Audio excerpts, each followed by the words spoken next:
In a world of deceit, telling the truth is a revolutionary act. It's the David Knight Show.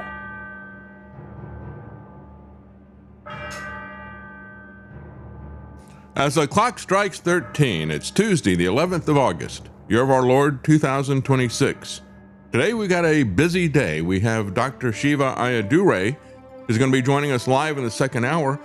And one of the reasons I wanted to get him on is because he's running as an independent candidate. We have Tucker Carlson talking about a new party, a manifesto. What does it take to have a third party? How is the election rigged? Yes, it is rigged not only from start to finish, from ballot access to debates to counting the votes. And the GOP is just as guilty of it as anyone. But we're going to take a look at the Trump executive order to change the child vaccine schedule. What does it do and what does it not do? We'll take a look at that and an update on the Flock Data Center police surveillance state. There's now a partisan move to try to split the bipartisan opposition to these things. Across the board, everybody opposes these. So we've now got people saying, well, it's these other people, these radicals on the other side, they don't like these things, so you should like them and defend them. That's the game that they're going to play with you. We'll be right back.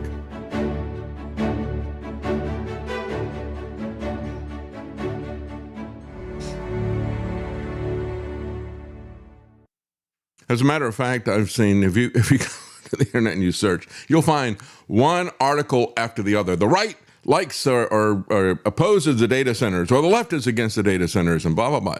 Always there to try to fire up the divide and conquer Hegelian dialectic to make sure that, hey, well, you know, if these guys on the left, if the Democrat socialists don't like it for whatever their reasons are, then it must be a good thing.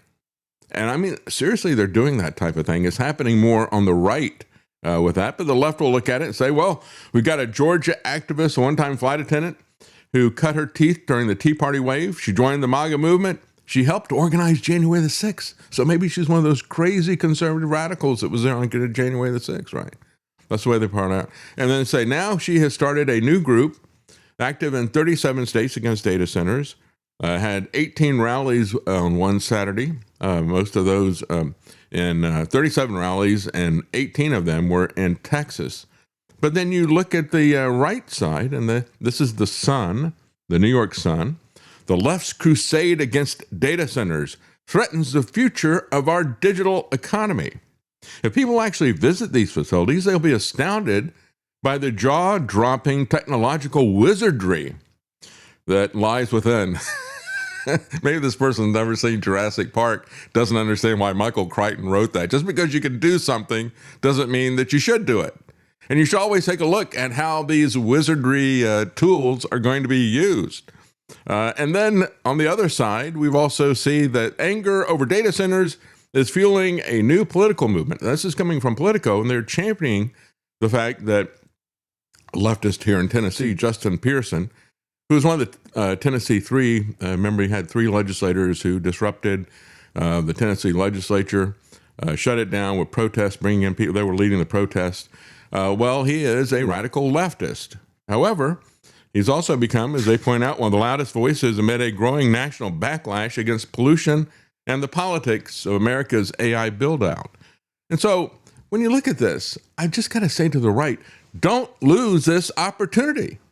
If Republicans are going to push back against this because you got some high-profile Democrat socialists on, don't abandon this popular issue to them. It is a bipartisan issue. We do not want a police surveillance state. We do not want to have these powerful tools in the hands of government, any government. You should never put these tools in the hands of the police and just hope that they're not going to abuse them. They will abuse them. That's human nature. You will always find people in the system that will abuse it. And there is no way to police the police on this. You know, we had just had primaries here in Tennessee, and you had the three GOP candidates, and two of them, the one who won, Marsha Blackburn, absolutely wrong on all of these issues, on Flock, on data centers, on everything else. And so was the second place runner, who was a congressman running. Monty Fritz got it right, but Monty Fritz did not make this an issue. I couldn't even get him to give me a formal statement. And so I had to infer from it, from other statements that he had where he was on these issues, and he's exactly in the right place, but he wouldn't talk about it. However, the two Democrat candidates for governor, both of them were aggressively opposing these things, and for the right reasons. And they had policies in place to say, here's how we stop this. We're going to let town councils have non-disclosure agreements with companies to keep this stuff hidden. So all of a sudden, boom, what's this thing over here? Oh, well, we've already approved that a couple of years ago, and now it's under construction. You can't stop it. When you look at Marsha Blackburn, it's almost comical what she did. There is a meme that you'll see on social media, and one person puts up, well, China was by far and away the leader in the police state, so America says, hold my beer. We're going to catch up to that. How hard am I going to crack down on China? Well, on China? Marsha Blackburn worked with President Trump to take on communist China. As governor, Marsha will fight to protect Tennessee land from Chinese front companies, close loopholes, and hunt down every communist who tries to defy us. It doesn't take a fortune cookie to figure it out. Here in Tennessee, we're going to stop communist China and protect Tennessee land. Yeah, we're going to become communist China. She wants to put everything in that they have done to control their own citizens. Going to beat China by becoming more like them. We can't have a tyranny gap. Yeah, that's right. Well, Justin Pearson is over in Memphis, and in the area where he is, they point out, he's got a painting up on his wall, and it is a dystopian picture of a orange skyline, American flag in front of it, and a person wearing a gas mask while reading the Bible, and a stack of books that includes George Orwell's 1984. And there you see the picture there, right? And so he's in an area there where there's a 10-minute drive to Elon Musk's Colossus 1 data center, a 15-minute drive to the southeast to Colossus 2, and an army of 69 methane gas turbines located just over the state line of Mississippi that currently powers a supercomputing hub. With most of these without any pollution controls typical of those required by federal rules. So what's going on with this? This is Elon Musk, who became the world's richest man by profiting off of this green MacGuffin, right? The climate MacGuffin, and his greenwashed profits that are there. Now he not even subject to federal regulations on pollution, let alone emissions and heat generation, which is what these people have complained about for years. So bottom line is, don't let this bipartisan opposition to the police surveillance state, don't allow them to make this a partisan issue and get you to cheer what is happening with this. And a lot of this, as I said, much of it is coming from the right, because people who are conservatives typically have a predisposition to the police. They want law and order. The problem is, who's going to follow the law? When they don't have a law, when they say that you don't have any due process, when they take away your constitutional rights, the Fourth Amendment, what does it mean to be law and order? And they also play the game with them. Oh, we got to have AI there, because if we don't have it, the Chinese will have it, and they'll have an advantage over us. Well, they're using AI for different things other than the military. They may repurpose it for the military. Nevertheless, their cost, when you just look at it from a business standpoint, their costs are 1% of Anthropic, which is the leading engine out there. And so are you going to pay 100 times more if you're in business to get something from an American company rather than getting it from a Chinese company? I don't think so. What happens, said the Iowa rep that I talked to last week, Iowa State rep. So what happens when they go out of business? Because, their cost factors are 100 times more. Some of the others are not quite as expensive as Anthropic. But what happens when you have this blight of these data centers where they have lost their business? Because that's going to happen down the road. Not every one of these companies is going to survive. Think about that. So the problem is, it's always been a bias for conservatives to support business against any regulation. And it's always been a bias to support the police because you want law and order. But you need to be wise about that. Not every business it should be unregulated. Pharmaceuticals are one, for example, right? Why do they have legal immunity against any damage that they do to children of all people, right? And so there are some things that we need to have government protect our life and our liberty and our property from. And so don't have a knee-jerk reflex to this stuff. Let me just recap what we talked about yesterday. Over the weekend, we had this massive traffic stop, a very dangerous stop. They thought they had somebody that was wanted for murder. You had a lot of police cars boxed in this car, created a massive traffic jam that was up near Milwaukee, I think it was. But here's the rest of the story, as you've heard in the past. This woman was actually flocked and arrested twice in just a couple of days. It was a false arrest in both cases. Now to a Fox 6 exclusive, scary moments on the interstate as guns are drawn on a woman near Brookfield. Brookfield police say they thought they were pulling over a murder suspect yesterday. Turns out it was a mistake by another department with the flock license plate reader technology. Ben Hansen spoke with the woman seen on video who says this isn't the first time this happened to her this week.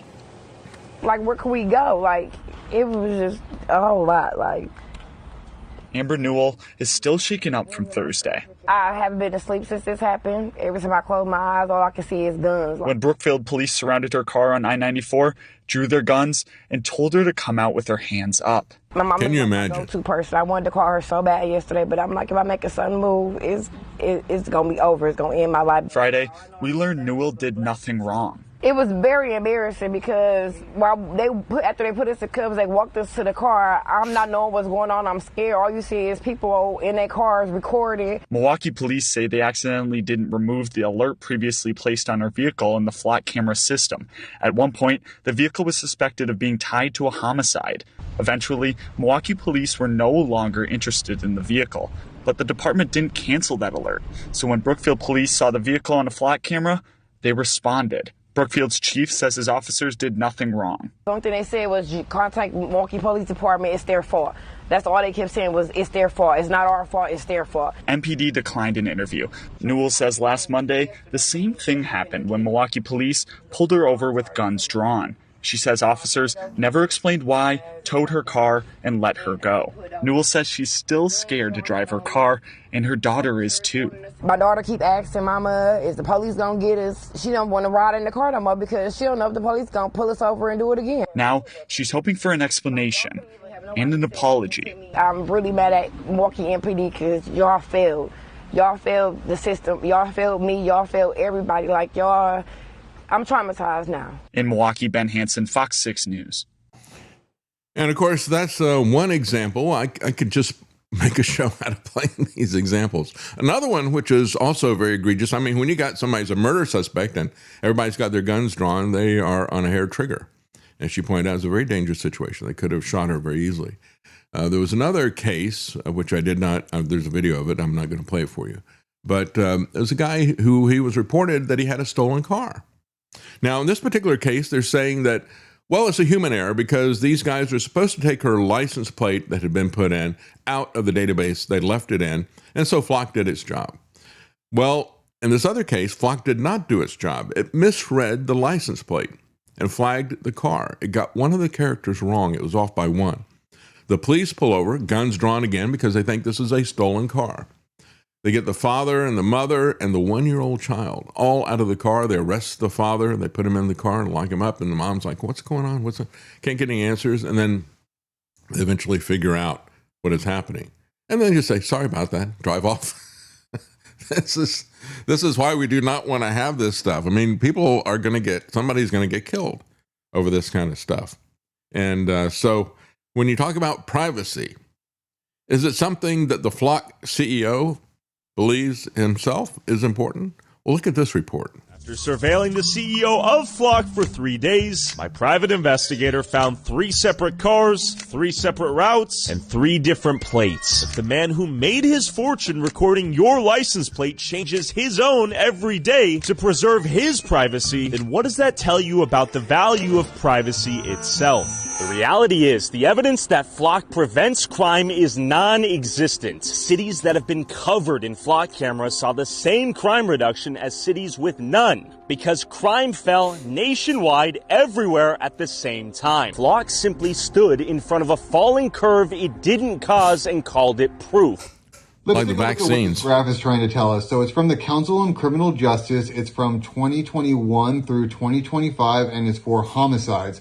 So this is a crime index. It's saying that nationwide from 2021 through 2025, crime fell 36%. And then it's saying in Houston, Texas, it fell at that exact same rate at 36%.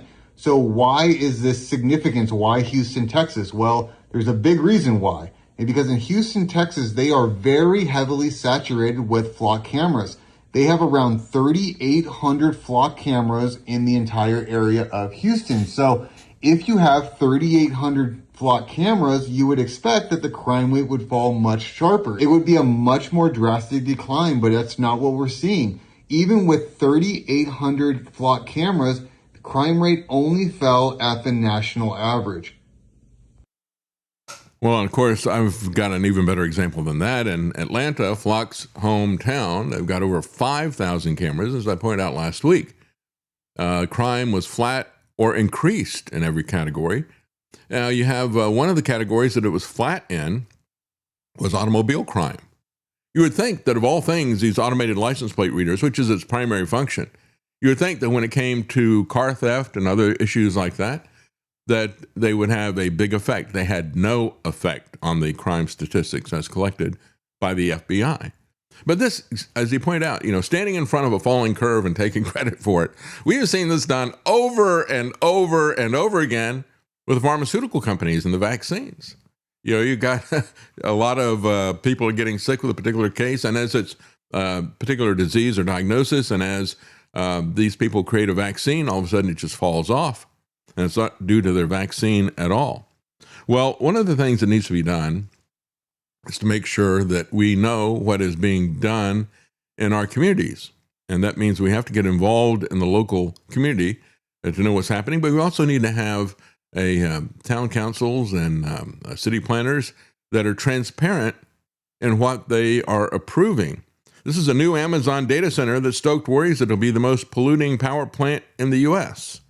Amazon is investing in natural gas burning power plant as part of a huge data center in Texas.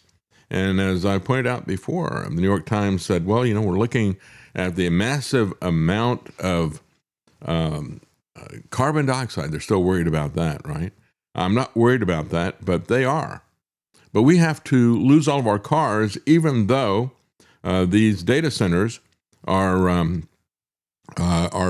doing more pollution than any other power plants. And they're going to give them special exemptions because it is going to provide the tools of tyranny that our federal government so craves.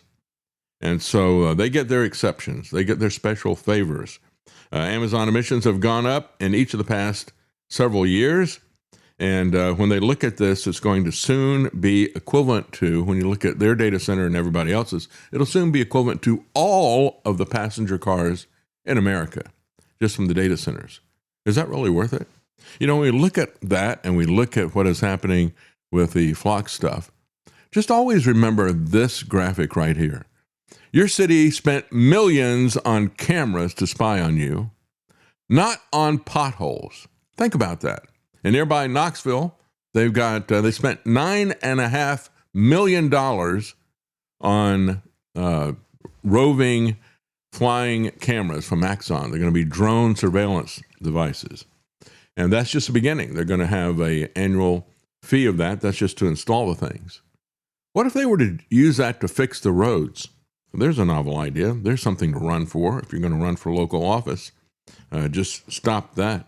AI data centers are causing an unfathomable amount of air pollution, as they point out. And each new one they build is they don't have to comply with these regulations, just like Musk in Memphis. So in 1 year, they'll rival the output of half the passenger cars in the U.S., and that's just the ones that they've already planned and have under construction. In a California town that is known for producing garlic, Amazon built a data center without anybody knowing about it. They had one person in the planning office that had rubber stamped this. Nobody knew about it until it broke ground and started going up. And this is something that you see over and over again. And that's California, where, what is it, like 2/3 of the produce in the U.S. is made. So is this going to affect the price of garlic? I don't know. But, it's also California where they have a lot of regulations and where they are really into all of this climate change and pollution and so forth in a big way. So if they can do that in California, you think they can do it in your red state? There's absolutely no doubt about it. Elon Musk, meanwhile, is going to build the biggest building in the world, spanning a colossal 100 million square feet. Think about that. And he says he's going to turn it into a fabrication center for silicon. He calls it TerraFab, and it's going to be in Texas. He's going to spend $17 billion, 100 million square feet. It'll blow past every structure ever built, instantly become the largest building in the world. For example, some of the bigger ones, Mall of America, 5.6 million square feet. Apple Park is 2.8 million square feet. You have the Pentagon is 6.6 million square feet. He's going to be 100 million square feet. Think about that. Just amazing. And this is just an example of how the extraordinary wealth accumulation of some of these people allowed them to do anything they want. And that includes buying the prostituting politicians who will sell us out for a song. Well, we have a few more minutes here before we need to take a break. So I want to start on the pharmaceutical aspects of what happened. There was a very touching story, Children's Health Defense had it, about where is the outrage about autism? Well, we saw a lot of outrage yesterday as Trump said, well, we're going to change the childhood vaccine schedule. We're not going to have as many of them, and we're going to space them out somewhat. Boy, there was outrage everywhere. Outrage from the Pediatric Society, other physicians. You had Cassidy, who is a physician and an outgoing senator, was furious. And mainstream media, which is, let's be honest, owned by the pharmaceutical companies. They were outraged. Where is the outrage about autism? The guy starts out, he said, if I'd walked in my fourth grade classroom in 1978, told my teacher that one day virtually every school district in America would have multiple classrooms dedicated to children who could not speak, who required one-on-one aids, who wandered, who self-injured, who had seizures, who would require lifelong care, she would have assumed I was describing some dystopian science fiction novel. Yet here we are. Why are we accepting that? What is the matter with these people?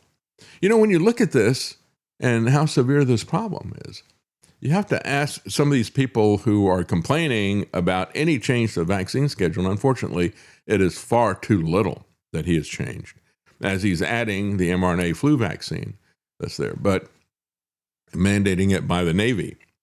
Nevertheless, when you look at this, why, as bad as this problem is, you got to ask, why wouldn't you question everything when it comes to cause of autism? They only want to question people who want to question what is causing autism. Those are the people who get attacked, but they don't attack autism itself. They're not interested in exploring every avenue. Where did we see this before? Yeah, we saw this exact game plan because we saw it with COVID, because that's the way these people have always worked. Country artist Tyler Hudson came through the U.S. last week. He's a Texan living in Australia. And on one of his Instagram posts about autism, he did something that really doesn't happen to me anymore, said the writer. After 22 years as an autism dad, it choked me up, he said. And in the post was an excerpt from his new book, The Missing Lyrics. His son is Lyric, and his son has severe autism. It discussed a poem written by his daughter about his teenage son with profound autism. He said, I was fine until I got to these words. He's never been to a party. He's never walked into a friend's house. If I could cure him, I would. Acceptance looks really nice on a t-shirt until he bites himself so hard he bleeds. If I could cure him, I would. It's love that makes us fight for a cure, that makes us fight for a life. So you look at this. Isn't this amazing? This, folks, is a picture of how much they hate us And they hate us. They want to kill us. They want to injure our children and kill our children. And who are they? It's Big Pharma and the prostitutes that they've bought in politics and the media and the rest of this stuff. He goes on to say, I remember the world before profound autism became commonplace. He said, that's not nostalgia talking, it's memory. I went to an elementary school in the 1970s, he said. I played Little League. I rode my bike around the neighborhood until the street lights came on. I went to church, summer camp, birthday parties, county fairs, airports, shopping malls, and movie theaters. I sat in packed gymnasiums, crowded cafeterias.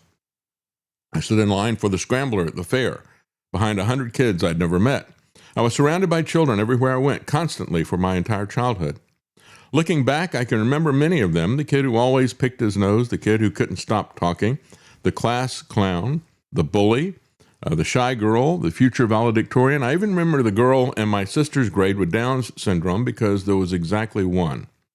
What I cannot remember, not a single time, not once, not anywhere, was a child who couldn't speak, a child who wore a helmet because he smashed his head into the concrete, a child who shrieked uncontrollably for hours, parents wrestling a teenage son twice their size to keep him from hurting himself, a mother scanning a parking lot in panic because her 9-year-old bolted and can't say his own name. I've asked hundreds of people my age the same question. I get the same answer every time, usually a long pause and a puzzled look. They don't remember anybody like that either in their childhood. If those children existed in our world, they were so extraordinarily rare that none of us ever encountered them. That's right. And the most astonishing part isn't that our world changed, it's that we stopped acting like it did. As a matter of fact, if you go back and look, and we don't have the chart in here, do we, for one? Or do we? No, we don't. If you go back and look at the number of vaccines, they had 10 vaccines required in 1983. Autism was 1 in 10,000.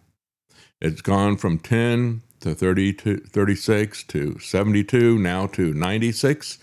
And we're now at the point where amongst boys in 2026, it is 1 out of 20 from 1 out of 10,000.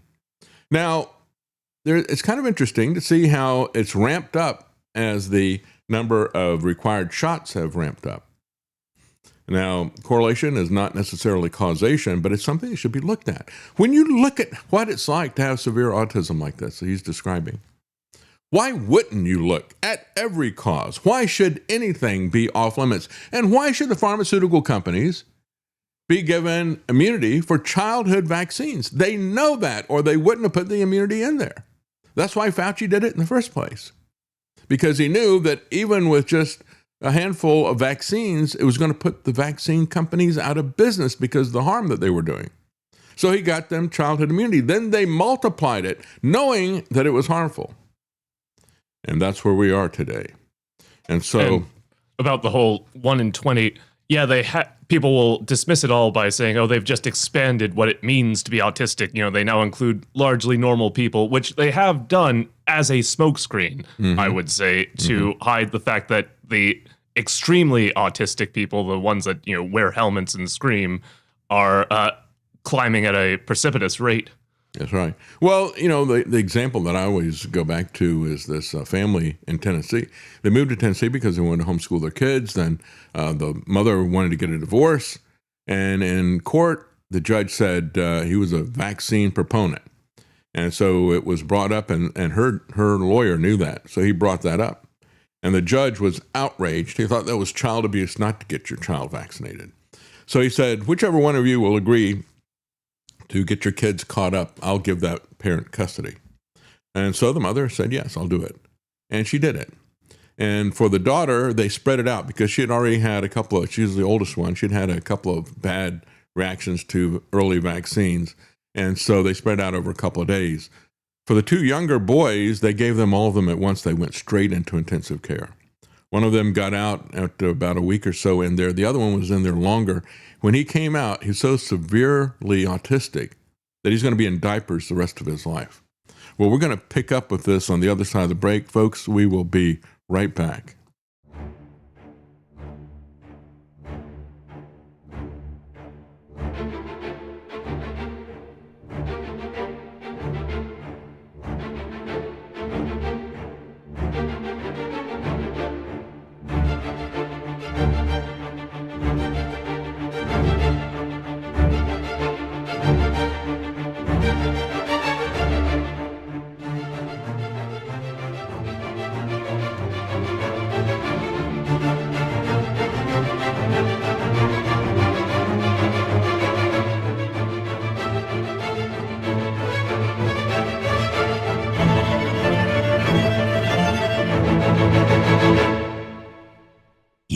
listening to The David Knight Show.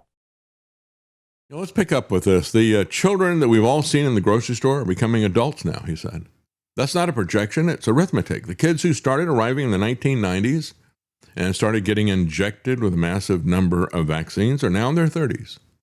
The public imagination stops at the sweet, non-speaking 8-year-old because an 8-year-old is easy to feel something about. But nobody has a mental image for a 34-year-old man with the same needs, who is 6 inches taller than his father, who has a raging libido, who has whiskers that he can't shave himself, whose father is 71 and his mother just had a hip replacement. So what do we do about that? Parents are aging out of the ability to lift their own sons. This is all done so that Big Pharma can become billionaires. And so that Fox News and CNN, all the rest of these media whores, can make their money as well. Here's an example of how the medical community is always upping the ante. Whether you look at what they have as acceptable blood pressure levels, they have constantly changed that, or you look at the cholesterol measurements, it's always something to sell more drugs, isn't it? The American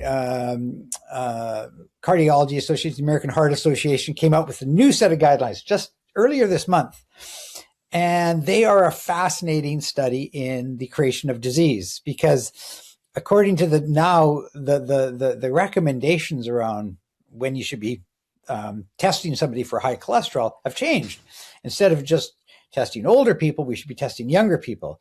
We should be screening children. We should be getting people to submit to a cholesterol test every 5 years.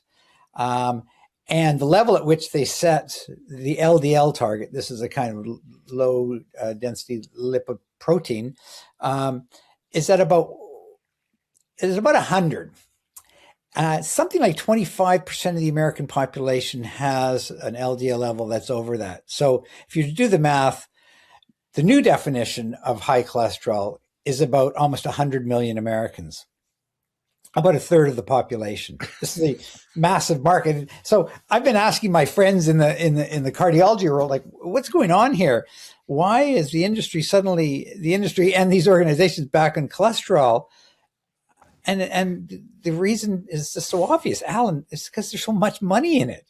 Because there are new cholesterol lowering drugs. There are new ways to take healthy people and turn them into candidates for which they would be lifelong customers. And of course, one of the biggest selling drugs out there are statins. And so if they can redefine what is an acceptable level of cholesterol, then they say, well, according to our guidelines, you should be on this drug. And they put the fear of God in you. Not so much the fear of God as fear of death, right? So what is behind Trump's order that he just signed? And again, remember the outrage coming from mainstream media, mainstream medicine, about this. This is just cannot be tolerated. They can tolerate autism, but they can't tolerate fewer vaccines for kids. Trump signs an order to limit childhood vaccines and to split the MMR shots. So he signed an executive order. Now, here's the bottom line. This is, folks, a head fake. It is a virtue signal for his people, because his executive order has no effect. These things are set at the state level. He doesn't get to set these recommendations. Now, of course, some of this stuff is coming from the CDC, but he's not going to stop any of that. We just had the FDA approve a new mRNA flu shot and cover up the danger signals on it.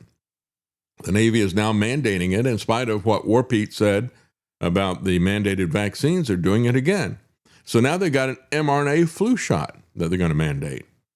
So in the executive order, and as they were talking about it on Monday, he said, decades ago, children received only a small fraction of the vaccines required today. The order recommends that the number of childhood vaccines drop to 11 from the existing 18 recommended by the American Academy of Pediatrics. Now, that in and of itself, that number I've seen repeated on multiple articles, that is a lie. It is a bold-faced lie, folks. They've got 18 conditions that they want you vaccinated for, just like they want you to take statins for the redefined high cholesterol, and they want to have you take blood pressure medication for the redefined blood pressure. I mean, if you go back 40 years, blood pressure was typically, as a rule of thumb, it was the upper number was 100 plus your age, right? But now it doesn't matter what your age is. Oh, if you're above 130 or 40, you need to be taking all this blood pressure medication. So they redefined that to drive business to themselves. So I've seen this figure of 18 all over the place. If you go back and look at the schedule, you'll find that for these 18 different conditions, they're injecting people over and over and over again, sometimes multiple times a year for the same thing. They call them booster shots. But folks, it adds up, because what we're talking about here, in most cases, are the dangerous things like the adjuvants, like aluminum, the preservatives that are in there, like formaldehyde and other things like that. That's what makes these things so deadly, especially in combination when they put these in. And that's why the kid who got the catch-up vaccines and got a whole bunch of them all at once got lifetime autism from it. Think about that. The immunizations recommended for all children under the order are for measles, mumps, rubella, diphtheria, tetanus, pertussis, polio, Haemophilus influenza type B, pneumococcal disease, human HPV, and chickenpox, right? So we're reducing them, said Trump. Well, he's not really. You know, they're giving people, maybe they're going to reduce the number of booster shots, but if they're going to play the game and say, well, we're only got 18 different diseases out there that we're going to inject you for, but if they take it from that down to 11 diseases, but then for those remaining 11, you're going to get 4 or 5 shots each. And that's not an exaggeration. You're still back up to 40 or 50. So it's a slight improvement, but it is a head fake. It is virtue signaling. It is a limited hangout. This is just for the base to applaud him. Nothing real here. Nevertheless, the establishment freaked out. And the president suggested the MMR vaccine could be quite lethal if given all at once. He said, experts say, here's where the BBC and all the mainstream media come back and say, well, experts say that allowing time between the jabs means that children are more likely to contract diseases in the interim, or that they're more likely to miss appointments if there's multiple shots. So this is about making sure that you go to your pediatrician frequently, is it? Yeah, going to drum up business for them. It is a RICO business, folks. It is racketeering. That's what the American Pediatric Society is. They've got a lawsuit accusing them of RICO, and I think it is 100% accurate. And what a ridiculous statement if you just think about that for a second. Are they saying that the vaccines are safer when you take them all together? Yeah, or, they don't even talk about that. They don't address that. Yeah, so experts say that allows time to get these diseases between jabs, in case you were about to catch it in the few months in between, if you space it out. This is this nonsense about herd immunity. And folks, it is nonsense. If you've heard that fantasy, get over it so that you don't become part of the herd, which is what they want you to be part of. So they said, getting the vaccine is much safer than getting measles, mumps, or rubella. Well, no, actually, it isn't. It absolutely is not. We all, in that society that he was talking about, growing up in the 1970s, we didn't have an MMR shot. Isn't that amazing? As he pointed out, he went all these different places where there are tons of kids, waits in line with kids he doesn't know. And he made it through. And we all had measles, and we all had mumps. And so that was the world in which we lived, and we did not have autism at all. But we had those childhood diseases. And they were not serious if you had them in childhood. So the federal government does not have the authority to implement the new recommendations from Trump. Shots that are required for school attendance are set at the state level. So where does that put us? This is the same type of thing that, what's going to be the bad Democrat governors that are going to do it? And Trump is not going to tie any money to this like he did all the COVID rules, the lockdown, the put your mask on, stay 6 feet apart, all those different things. You comply with that, and I'll keep giving you federal funds, and I'll give you increased federal funds. But if you don't do that, I'll take the money away. He's not going to take money away from any of these people, so they're all going to continue to do this. Delaying or skipping shots is risky. That's the message that Senator Bill Cassidy wants you to think about. He said, vaccines are overwhelmingly safe. Vaccines are effective. And Senator Cassidy is lying to your face. So is Fox News and the rest of these creeps. Just take a look at this. This person put this up, said, I took this photo at our pediatrician's office this morning. Attention student athletes. Sports physicians are done primarily to make sure that you feel that you're not at a high risk for sudden cardiac death on a playing field. So now, in many jurisdictions, they are, because they force these vaccines on kids, they now have to do cardiac analysis on them before they're allowed to play in sports because they've had so many kids drop dead. That's never happened before. It's just like the autism thing. Why should we have a situation where, and they even point out, COVID vaccination affects your risk, but they still push it on kids, don't they? So if you've received doses of any COVID shots, we will not be able to clear you to compete in sports without performing this work, and possibly an echocardiogram to look at potential heart damage. But Senator Bill Cassidy, that lying prostitute, wants to tell you that, lecture you, vaccines are overwhelmingly safe. And now they've got an mRNA flu shot that they're going to be pushing out to everybody as well. How often and how many vaccines children in the U.S. receive is based on the times when the vaccines will work the best with their immune system. Yeah, like immediately after birth, when they don't have an immune system, they can handle that, and certainly can't handle the aluminum and the other contaminants that they put in there, they call adjuvants. They put things in deliberately to trigger your immune system. And sometimes that triggering never stops. So when you're talking about vitamin K and hepatitis shots, and give these things to infants, you got that timed? Is that correct? No, what we're seeing here, folks, is a magician's trick. Yeah, the pharmakia, the sorcerers, right? This is a magician's trick, a trick of misdirection that Trump is doing. Now, watch this hand over here, and while you're watching that hand, he's got the other one doing something else, right? This is an executive order over something that he has absolutely no authority over. He's not going to stop the 1986 Legal Immunity Act that Fauci rammed through and got Reagan to sign. He's not going to stop that. He's not going to stop the mRNA stuff. Yeah, they're going to no longer recommend it, but they're going to do it anyway. They're still going to do the COVID shots. This is what I criticized Florida for. I said, it's great that you got Latipo and DeSantis down there, the Surgeon General of Florida and the governor of Florida, saying, well, we don't want to recommend these for anybody. But why wouldn't you stop it when you see how harmful it is? That is fraud, and that is harm being conducted on people. You are there as government to protect the life and liberty of people. The FDA is there to make money for pharmaceutical companies. You need to step up and do the right thing. Still requiring a vax, just fewer of them, and spaced out a little bit. But now he's going to add the mRNA flu shot to all of this stuff as well. So yet again, we see a head fake from Trump. But there is no end to the complaining throughout mainstream media, both in America and abroad. They're outraged about this. Trump upends the childhood vaccine schedule, including splitting up the MMR shot. Imagine that. The executive order would call for states to reconsider guidance for vaccine requirements for schools. It's a nothing burger. There is absolutely nothing to this. And yet, look at the outrage. And look at the acceptance of children having heart attacks when they play. Look at the acceptance of severe autism.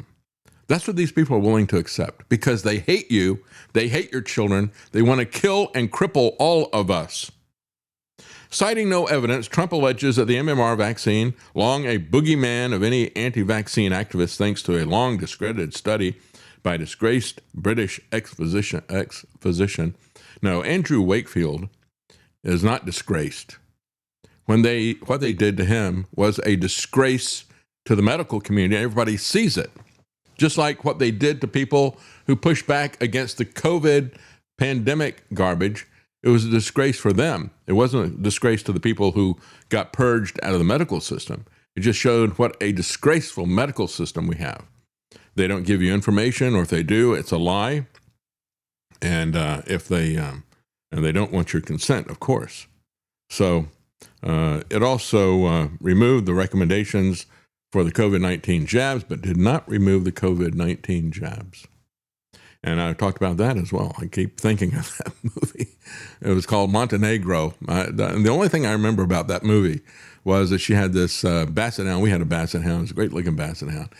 And this woman was having this mental crisis, and she put some poison in the milk, and she says, well, the dog's name, well, Rover, that's poison in that milk. If I were you, I wouldn't drink it. But here it is, And I said, that's exactly what DeSantis and Latipo and Trump are really doing with this stuff. If you know that it's poison, why would you leave it there available when you know that you also have commercials on TV and talking heads on TV and crooked physicians who will do anything to their patients for money? When those people are telling them, urging them to drink it or to inject it, why would you put that poison out? And so when you look at the mRNA flu vaccine, Trump giveth and Trump taketh away, doesn't he? So the first mRNA flu vaccine, and the FDA has played a very shady game to hide the serious safety signals, a part of this. As they point out at Children's Self-Defense, legacy media coverage focused almost exclusively on efficacy. Serious problems with the trial data published in the New England Journal of Medicine, and yet that was relegated to an appendix behind a paywall. And so the reality is that they are the big headline that they've got out there is like, look, we got this mRNA flu vaccine. It's 26% improvement over the old flu vaccines. And I got to say, how does that math work? What is a 26% improvement over zero, Lance? Do you know what that is? It's kind of like dividing by zero. I guess it's whatever you want. It doesn't make any sense at all. So what they did was they had a study where they compared people who got this mRNA flu vaccine to people who got the traditional flu vaccine, and the study evaluated an optimized version of their vaccine. But in reality, in absolute terms, the vaccine reduced the risk of illness by only 0.8%. So they overstate its efficacy, saying that it's 26% more effective than the other flu vaccine, which again begs a definition. Most of the people who get the flu vaccine wind up getting the flu. Most concerning, however... I guess they're saying that the regular one is 0.6% effective. This kind of sounds like it's just noise in the statistical data. That's right. Most concerning, however, were the serious adverse event data, which was buried behind a paywall in the appendix. Here's the reality, folks. 6-month data. And when we're talking about, first of all, let me say what the serious adverse events are. They point out they're not mild events. They're usually severe enough to require hospitalization, to threaten life, to cause significant disability, or result in death. So that's what we're talking about. Hospital, disability, and death. And with the regular flu, after 6 months, the regular flu shot had 389 of those events. This is just so incredibly crazy when you actually look at the data. But the new mRNA flu shot was not 389, it was 449. So they had an extra 60 people who had serious adverse events. And that's, the ones that have an immediate reaction. The thing about mRNA is that they kept on seeing long-term problems come up a long time after receiving the dosage with a lot of these mRNA tests. That's why none of them passed the testing before they ignored all of that.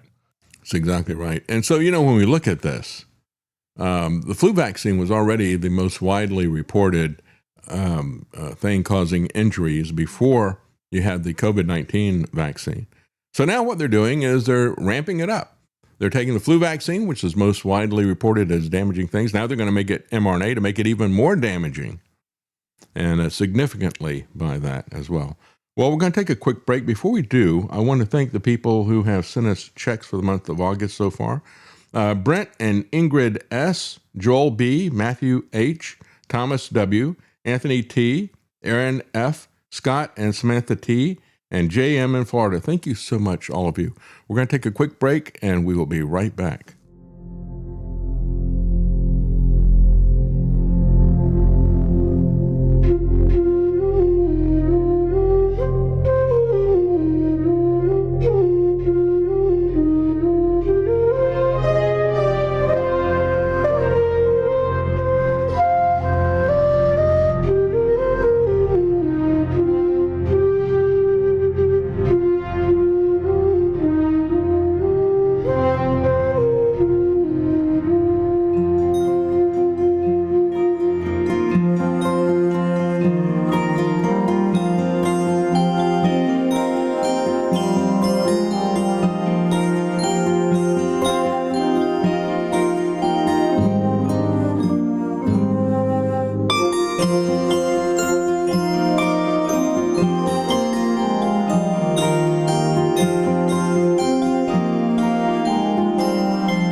analyzing the globalists' next move.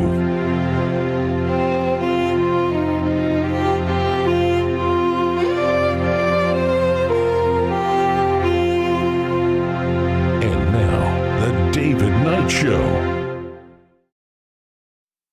Well, Dr. Shiva is going to be joining us at the top of the hour. We're going to be talking about running as an independent candidate, third-party candidate, and what the system actually looks like to you when you do that. I've had some experience with that as well. Before we get to that, I want to talk about Tucker's new manifesto and his talking about a third party.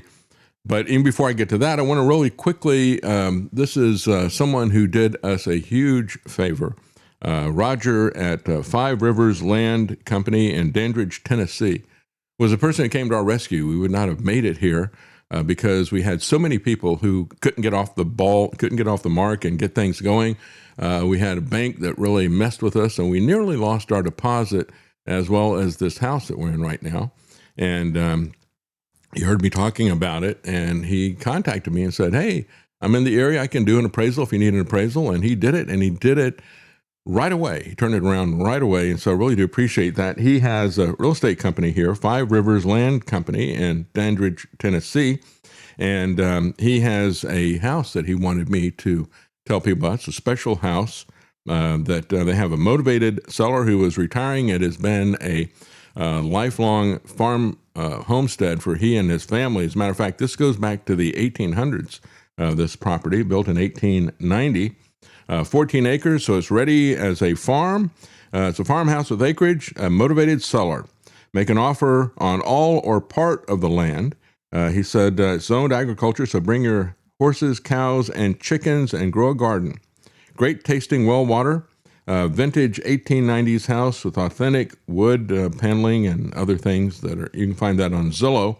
And so if you want to contact him, his email is fiveriversland, and that's spelled out F-I-V-E, at protonmail.com. And we'll put the link to that in the show notes. Just it looks like a great house. And as I said, the person needs to retire, and they're a motivated seller, so get in contact with them. Let's talk a little bit about what Tucker is doing here in terms of a lot of people are saying, well, this is all what MAGA really wanted in the first place. He also, as some of the reports are saying, Ross Story says, well, he hurls Epstein in Trump's face again as he launches a MAGA takeover. Well, I don't know. When I look at these types of things, I always look, especially because of the Tea Party. When the Tea Party came out, I looked at it and it's like, okay, so yeah, taxes are too high. We're taxed enough already. That was what they were talking about with the Tea Party. Well, what is your solution? Do we, what do we do in terms of spending? What are we going to cut? Or do you want to, you don't want to raise taxes anymore. So what do you want to cut? Or do you just not care about the deficit? And there was no clear philosophy or principles really coming from the Tea Party. It was just a movement of frustration. And I felt the same way with MAGA as well, except it also added a cult of personality. So what's the big idea behind Tucker's manifesto? What is the principle under which people are going to organize? Or is it going to be another cult of personality? That's what I always look for. So he has unveiled this 10-point manifesto, and part of it is attacking Epstein, which, again, it is an easy target to go after. But he also called for punishing officials who lie. He said we've been deceived about things like the JFK assassination and about 9/11. And he said we need to have people who are honest in government. And so when I look at that, it's like I agree with a lot of things that Tucker is saying today. I've had a lot of disagreements with him in the past, and I haven't really heard him correct the record. He has had things like he said, well, you can't talk about Building 7 or you get fired. And he did not talk about that. But when you look at some of the other things that he had to say, here's a clip from Tucker Carlson, folks. 3 days before the Friday the 13th that Trump issued that executive order to lock everything down. Here's Tucker Carlson preparing the way like he was some kind of a satanic John the Baptist for this pandemic that was going to be unleashed on us. Good evening and welcome to Tucker Carlson Tonight. The Chinese coronavirus epidemic turns out to be just that, an epidemic. There's no denying that now. According to the official count, this country has recorded more than 500 cases of the virus and suffered at least 24 deaths. The real number is without question far higher than that. Soon we will have a better sense of just how much higher. By then, this epidemic will have caused economic damage whose effects may dog us for years. People you know will get sick. Some may die. This is real. Is it? This is real. Be afraid. Be very afraid. And that was 3 days before Trump issued the order. They were preparing it for him to do that. And when you look at what he did with other issues, and I think this is during COVID, that he's out there eating chocolate-covered crickets because they want you to eat chocolate-covered crickets. Chocolate covering a cricket? Yeah, correct, okay. yeah. What part of the cricket? The entire, well, the legs are shaken off, but it's pretty much the entire cricket. Including the loins? The loins are included in that piece, yeah, that's right. I love it. That's delicious. I love your willingness. Well, you know, it was crickets when it came to talking about Building 7 for Tucker Carlson, wasn't it? He did not want to talk about it at all. Do you have any evidence that there were bombs in the building? Sure. Let's start with the collapse of Building 7. Can you roll the video clip that I sent to you? Okay, I'm not sure if we can, but to specify. Maybe there's some kind of code. You just don't show the collapse of Building 7. I don't know what it is. They don't care if you think the Earth is flat. It's not a threat to anyone. But if you say, like, what actually happened with Building 7? Like, that is weird, right? It doesn't, like, what is that? Right. If you were to say something like that on television, they'd flip out. They would flip out. You'd, like, lose your job over that. Why? Yeah, I'm not going to talk about that. I'd lose my job. It collapsed on September the 11th, 2001. It had not been hit by an aircraft. It had been damaged by falling debris and fire. But by 5:20 p.m., most of the fires had been extinguished. Although the building was 47 stories high, it doesn't fall sideways, nor collapse unevenly. Controlled demolition. For this to have happened, all of the building's vertical supports must have given way at almost exactly the same time. Yet the Federal Emergency Management Agency reported that the collapse was due primarily to fire. But what does it look like to you? Yeah, it looks like something that Tucker Carlson doesn't want you to see. Something he won't allow being played on his show. And so his 10 points are basically, a lot of these don't even have anything to do with government.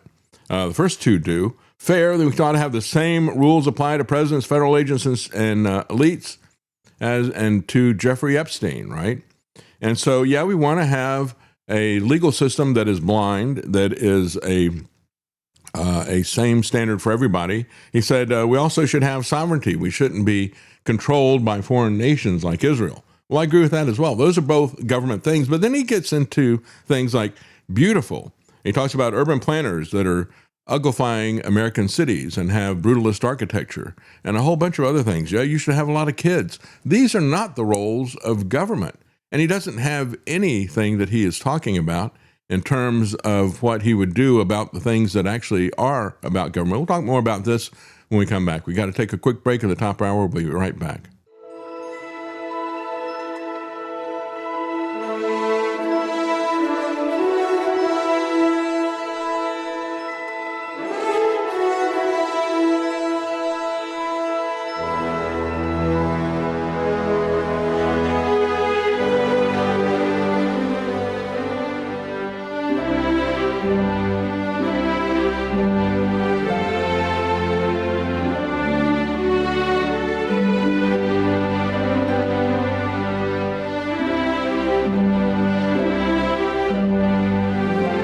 In a world of deceit, telling the truth is a revolutionary act. You're listening to The David Knight Show. Welcome back. And while we're waiting for Dr. Shiva to join us, let me just go down some of these things in a little bit more detail. As I pointed out, first thing, he just lists these manifestos that government needs to be fair, sovereign. We need to be productive, beautiful, healthy, honest, optimistic, generalized things like that, for which he doesn't really have any solutions. But again, I agree that we don't have a just system. It is not fair and equitable to everybody. And we are not sovereign. We're controlled by Israel. But when he goes into productive, I got to ask, What is the government's role in this? He said America should rebuild farming, manufacturing, and craftsmanship while rejecting an economy that is dominated by finance, real estate, speculation, surveillance systems, and weapons. Well, what do you do to rebuild your farms and things like that? Do you get rid of regulations? If so, say so. That's what I think needs to happen. What does he think should happen? Is government going to rebuild farming, manufacturing, and craftsmanship? Or are the people going to do that?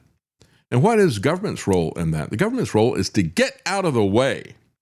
And then he says, beautiful. He says, Carlson said, urban planners deliberately have uglified American cities. They betrayed brutalist architecture, graffiti, public drug use, violent crime. It's a deliberate attack on the public. Again, what is government's role in all of this? And does he then support Trump's neoclassical, gilded architectural approach that he's running across Washington? Is that really what the solution is? I don't really understand where that falls in all this. He doesn't see actually the CIA's role in pushing a lot of these architectural issues, as well as a lot of the social and sexual and drug issues. Those are things coming from the CIA. Say so. Except Carlson is also coming from the CIA. If you look at it, I've never known anybody, I've said this in the past, I've never known anybody who's had family members who are in the CIA. But his dad ran their mouthpiece, Voice of America, for many years. And Alex Jones had family members who were proud of the fact they were in the CIA. And interestingly enough, they both got family members who were named Buckley. Immediately, family members, there's a lot of overlap there and all of that. Honest, government officials should be punished for lying to citizens about the JFK assassination, 9/11, he said. What about media figures like Tucker Carlson that lied to the public about 9/11 and covered that up? Should there be any accountability for that? And then he said, optimistic, he argued that children are a biological imperative and the foundation of long-term thinking. And he blamed childless leftists for all of our problems that we have here. Look, let's understand. This is another one of these issues. What is the role of government in terms of making sure that we got more children? Do you want to stop the childhood vaccines, make sure we got healthy children? Make sure that we don't have, you want to do something in terms of the garbage that is in our food and water, our drugs? Do you want to talk about that? What exactly should we do about all this stuff? It's not really the role of government. The government should be involved in some of the things that are taking that away, but that really is a spiritual issue. And downstream from the spiritual issue is the cultural issue. And quite frankly, the government has been very involved in terms of opposing families and policies that make it difficult to have families, but he doesn't address that. He says we need to be wise, and he says schools should teach. All right, stop right there. Yeah, if you want to be wise, don't send your kids to schools to be taught. It's just, and so then he goes through his laundry list of things he doesn't like that schools are teaching right now.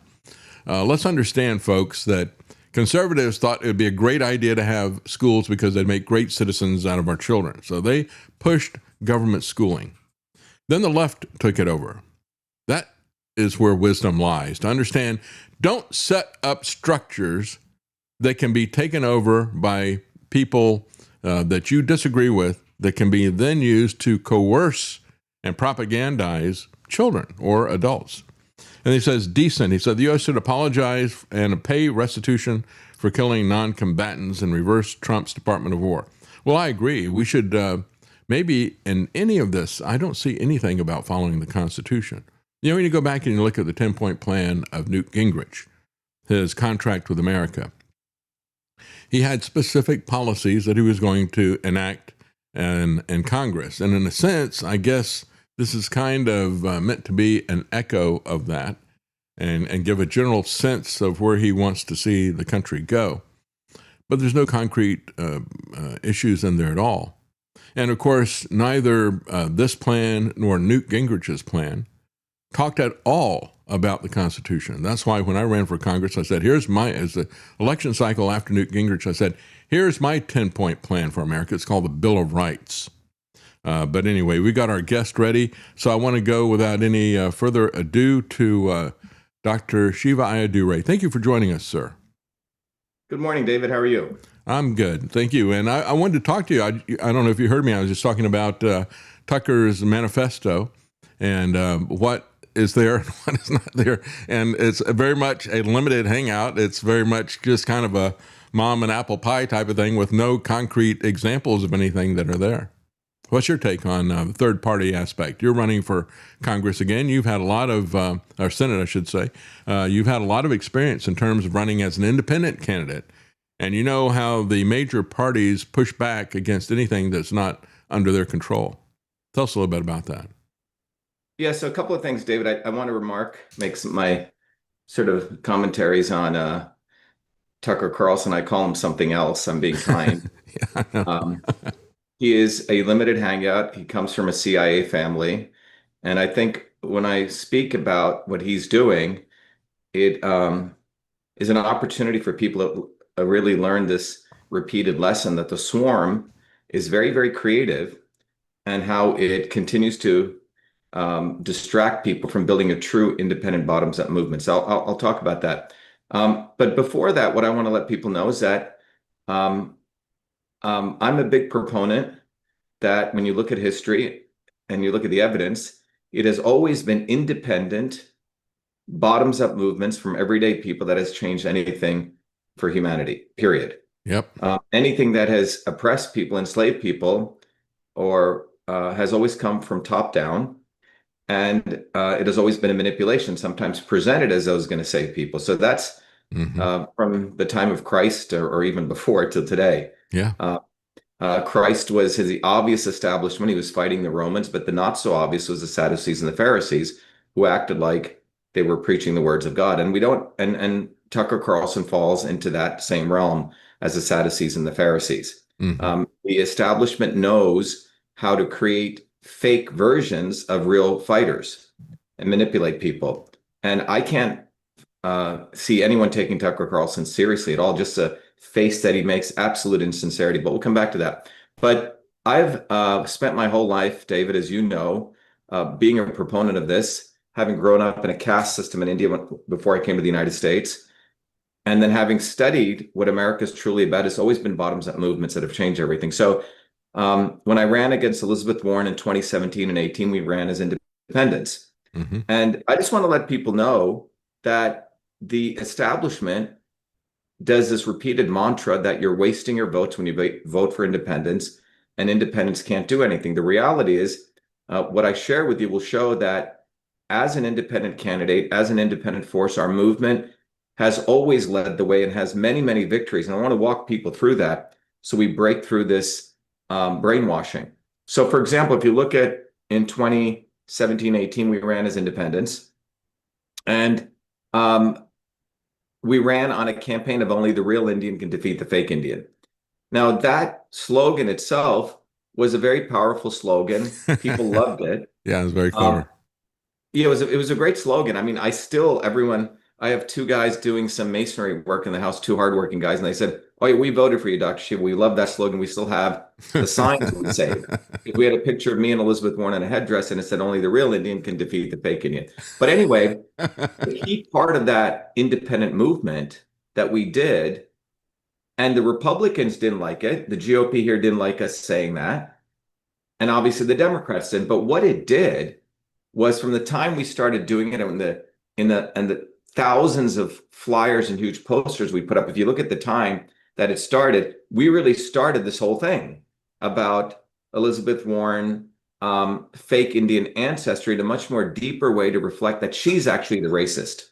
Meaning defining racism as someone who uses race for their political advancement, for their capital advancement. That's racism. Someone calling people names, that's just ignorance. But Elizabeth Warren practices racism because she used race to, garner her wealth. That's right. And that's racism, using race. And so that, and me saying that as a Indian, but not an Indian, depending on how you look at it, was quite hilarious for people. And I think it really took off. But we forced that fake Indian to take the DNA test. We had these huge signs, 8-foot by 10-foot signs everywhere. People would put them on their lawns. And she couldn't get away. Her own party forced her to take that test. And they had to throw in Peruvian genes to even get her up to one out of 1024. But the point was, we destroyed her her aura, Yeah, right? that's right. That always, so we started that in 2017 and it just took off. That was an independent movement. After we did that, then Donald Trump came and he started, I offered her my $10 million building in Cambridge if she could prove she was, an Indian. And then Donald Trump Jr. did it. And Trump tried to take credit for that. But it was our movement of everyday people who put up these huge signs, massive signs everywhere. People would take their lawns on highways. That's what exposed Elizabeth Warren. That is the power of an independent movement. That's one entertaining example, but nonetheless, it shows what happens when things come bottoms up. And by the way, who's the guy, Matt Schlapp? Complete. I don't have enough four-letter words to describe him. When we went to CPAC, very interesting story. In the middle of this campaign, we paid $2,500 for our booth. We went there. We got confirmation, but when we showed up, they wouldn't let us in. They didn't like our fake Indian, real Indian. Anyway, one of our guys said, screw this, and he sneaked into the hall, and we just set up our booth. The idiots didn't even know we were there. So we were there for 2 days, and everyone loved our booth. And then we started handing out our flyers, and then Matt Schlapp had the police throw us out. Okay? But that's Matt Schlapp. So the GOP did not like the slogan, just to let everyone know. But it was the independent movement and us getting on the ground that forced Elizabeth Warren to take the DNA test, completely destroyed her character and exposed her as a racist that she is. So that's one example of the power of an independent movement. Now, in 2020, we ran again for Senate against a guy called Markey. We still had our movement, but we said, okay, a bunch of the Trumpers were like, oh, Dr. Shiva, we love you. Why don't you run as a Republican? We still had our independent movement. We ran under the Republican banner. We raised $2 million, all small dollar donations. We had huge, signs 2020. We were running against a guy called Ed Markey. And the GOP, top down, they find a guy called O'Connor, nice Irish name, in Boston. Give him $250,000. The guy couldn't even raise $1. We raised $2 million bottoms up. And on election night, even the GOP chairman said, you guys won the election. And that's where in Massachusetts, 9 counties, and one of the 9 counties, Franklin County, we won by 10 points, where all the ballots are hand counted, paper ballots. And in all the other 8 counties, we lose 60-40, 60-40, 60-40, 60-40. To a candidate in the primary no one even knew. But again, if you came to Massachusetts, you would see huge billboard signs, 25,000 lawn signs, 10,000 bumper stickers, 3,000 volunteers. This guy didn't even have one lawn sign up. And let me jump in here and say, I've seen this over and over again. We see candidates who they show up and there's like 2 people that are there at the meeting, and you got somebody else that's get big crowds. And I've seen this over and over again. And who wins the election? It's the guy who's got 2 people who show up to see him. Right. So there's something definitely wrong with elections that turn out like that, I think. Yeah. So I'm just changing this for you. So what happened out of that election? Again, we moved our campaign to a write-in campaign, David. Okay. Again, key thing to even though we ran as an R, we were an independent movement. So we were quickly able to move the campaign to a write-in campaign. So we're still a bona fide candidate. We collected all the signatures to get on the ballot. And it was in that period of September, our movement said this completely doesn't make sense. We went to the Secretary of State and demanded to see verification that we had, quote unquote, lost the election. And the verification of that is we demanded something called the ballot image. Now, when you go to vote, if you're not doing a paper ballot and you vote on paper or an electronic voting machine, your ballot goes through a machine. A photograph is taken of your paper ballot. Right. That photograph is then tabulated. Okay. So what is the ballot? Is it the paper? No, it's the image. And that image is called a ballot image. So I just want to emphasize this to every American listening. 99% of Americans don't know this. Your paper ballot is photographed and the photograph is tabulated. Now, we know that the photograph could have all sorts of erroneous marks. Digital images can be manipulated much faster than this. But it is the photograph which is used to tabulate your vote. That photograph is officially called a ballot image. Ballot image, the image of the ballot. So we went to the Secretary of State in September after we quote unquote lost this election. We demanded the ballot images. Our movement did. We have it on photograph. The Secretary of State of Massachusetts said, ha, ha, ha, we deleted those images. We don't have to preserve them. We turned the switch off. Now, when the paper ballot goes through the machine, a picture is taken in local memory. It has to be, just like if you opened your computer and you created a Microsoft Word document, right? The Word document is created. You may decide not to save it, but it is created in memory. Otherwise, you wouldn't be able to work on it. Well, in this case, on the machine is a setting. Save image, delete image. They set it to delete. By a federal law passed during the Civil Rights era, 50 years ago, by Democrat majority, all records in connection with a federal election, U.S. Senate is a federal election, must be preserved for 22 months. And in fact, it was Biden's DOJ, and which clarified it beyond a shadow of a doubt that ballot images also need to be preserved. So it's absolutely clear. It's a federal law. Well, Massachusetts is deleting them. So when we found that out, our movement, I as a leader of the movement with my nearly 3 million followers on all my social media, put out Massachusetts deleted ballots, the ballot images. Deleted 1.7 million ballot images, right? I said ballot images, the ballots which are used in electronic machines. That starts going viral. I get thrown off Twitter. Wow. Okay. That was in September 24th, 2020. And then one of these fact-checking organizations wrote a hit piece on me saying, oh, Dr. Shiva is lying. Ballots were not deleted. I never said ballots. I said the ballot images. But in that news article, they stated that they had contacted the Secretary of State of Massachusetts, and he admitted he had contacted Twitter to silence me. Now, this is a grossest violation of the First Amendment. Yes. No lawyer in Massachusetts wanted to take it on. I had to write the briefs. Our movement raised more money to support all of our legal filings. And in federal court, I represented myself against 3 Harvard-trained lawyers from the Attorney General's office of Massachusetts. And we win that lawsuit, the preliminary injunction. And it was in federal court. We cross-examined the social media director of the Secretary of State, young girl, and young woman, and she admits, the judge and I asked her, how did you decide to throw me off? Oh, we were very concerned. He was saying ballots were deleted. And then the judge said, what did you do? Oh, we have a special VIP portal. And it's all on transcript, where we went to Twitter and told them to silence Dr. Shiva. And then they did. And the judge said, how did you feel? Oh, we felt relieved. And the judge says, I'm sitting under a photograph of William Brandeis. Do you guys know what the First Amendment is? Why didn't you simply respond to his bad speech with your good speech? Anyway, he gave us a preliminary injunction, which is very hard to get. Told Galvin, you cannot go on Twitter and silence Dr. Shiva. But this was after the election ended, you see? Then I got put back on Twitter and thrown off again when I shared the same fact.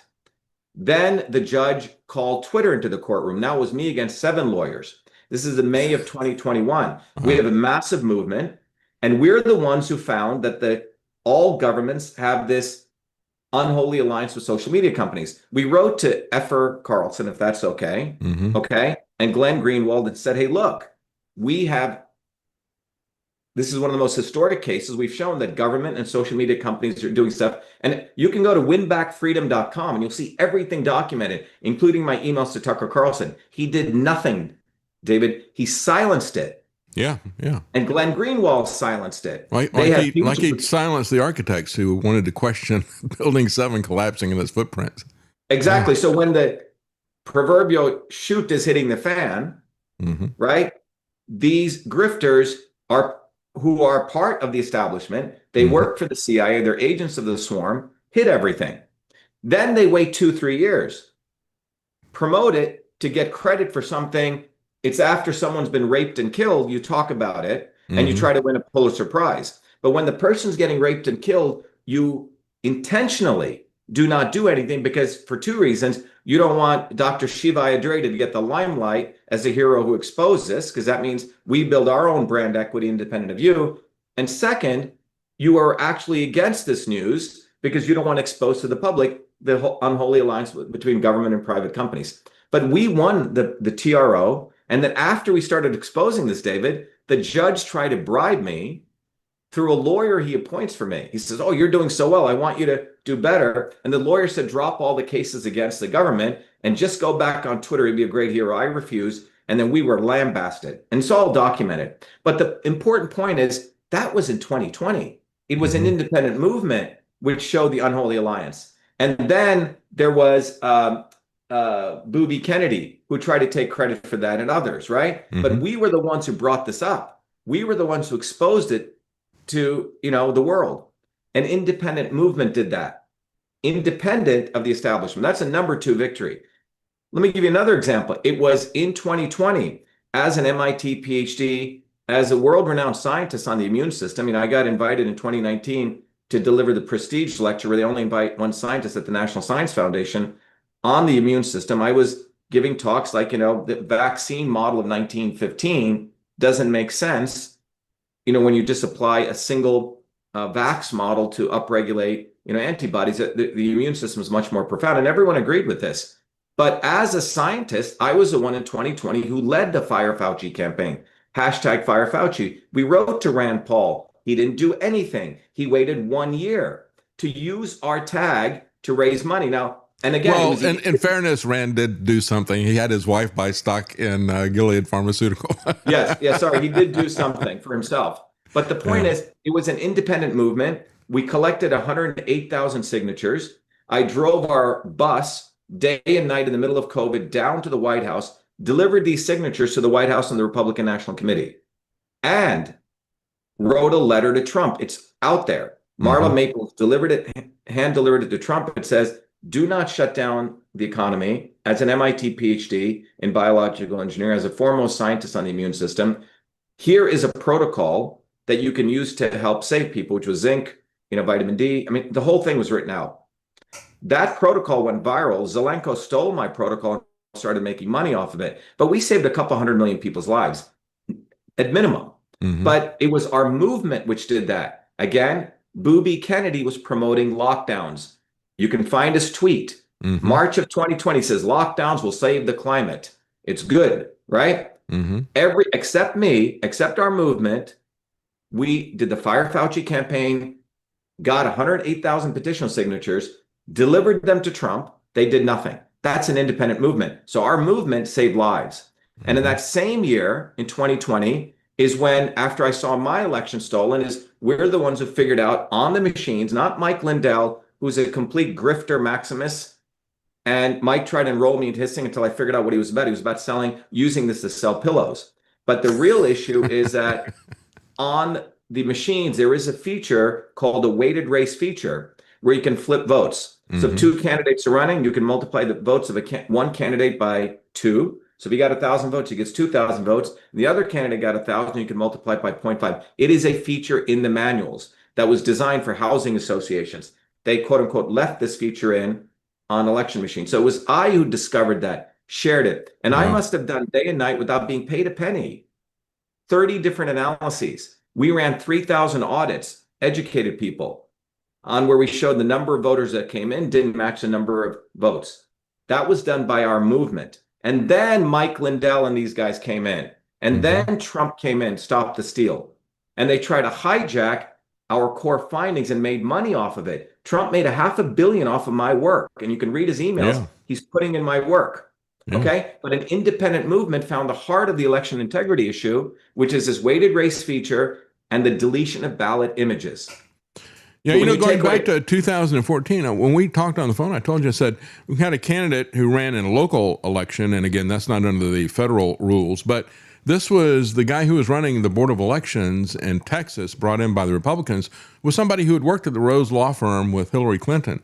They brought this guy in to run the elections, and every single election, and this would include the federal elections as well, although that wasn't part of her case, but every one of the elections, he would tell all the counties delete your ballot images. And she said, this is blatantly corruption. You know, you're supposed to keep that stuff under the Texas Constitution. You're supposed to keep it. And yet he would tell people to do exactly the opposite. So we know what's happening. You know, they're hiding this stuff. They're adding weighted measures to these different issues when they got it an electronic voting machine. And again, you found that stuff as well independently.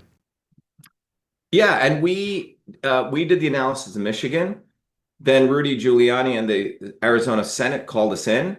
I did all the ballot image analysis, not the garbage. So what happens when you actually find real stuff, David, the heart of something, the CIA and the deep state or swarm establishment will have other people suddenly start talking about this real issue, but pollute it with crap. Yeah, that's right. Mike Lindell was talking about IP addresses changing. This idiot Jovan Pulitzer, whose name isn't even that, it's Jeffrey Fulia. That's his name. He was brought in. That's his name.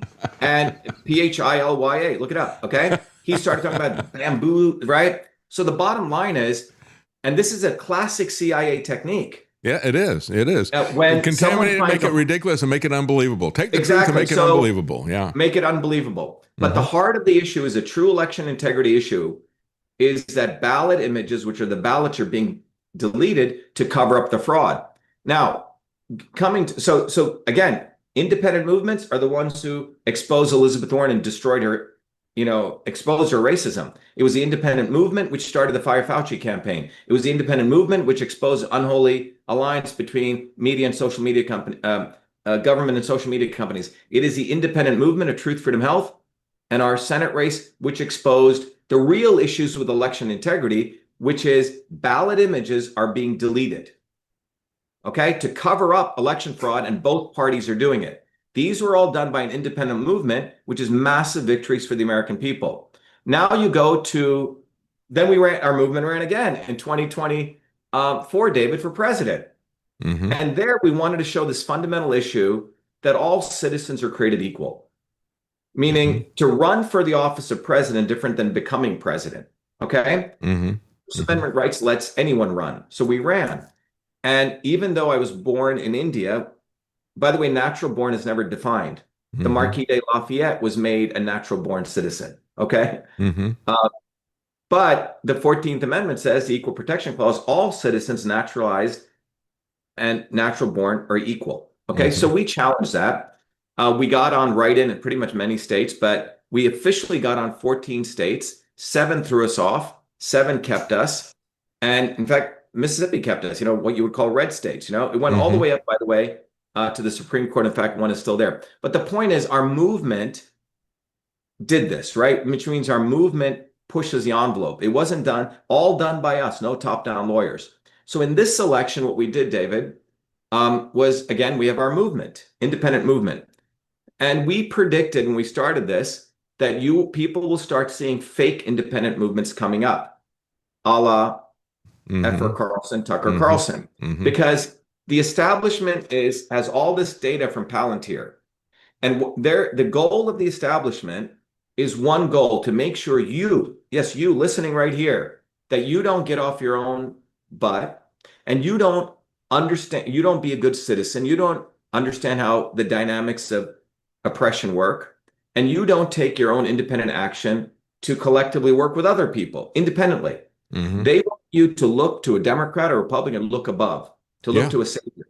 And I agree. They will do anything to distract you from your independence.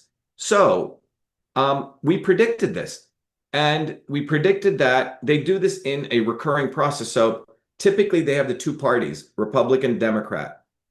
The official symbols of them, so Hillary Clinton or Mitch McConnell, right? The most flagrant versions of the Democrat or Republican. But they know that people after a while say, well, I don't really like Hillary. She's pretty corrupt. I don't really like Mitch McConnell. He's pretty corrupt, right? Or whoever it is or the Bushes. So what they do is the shoulders of this bird also create the wings.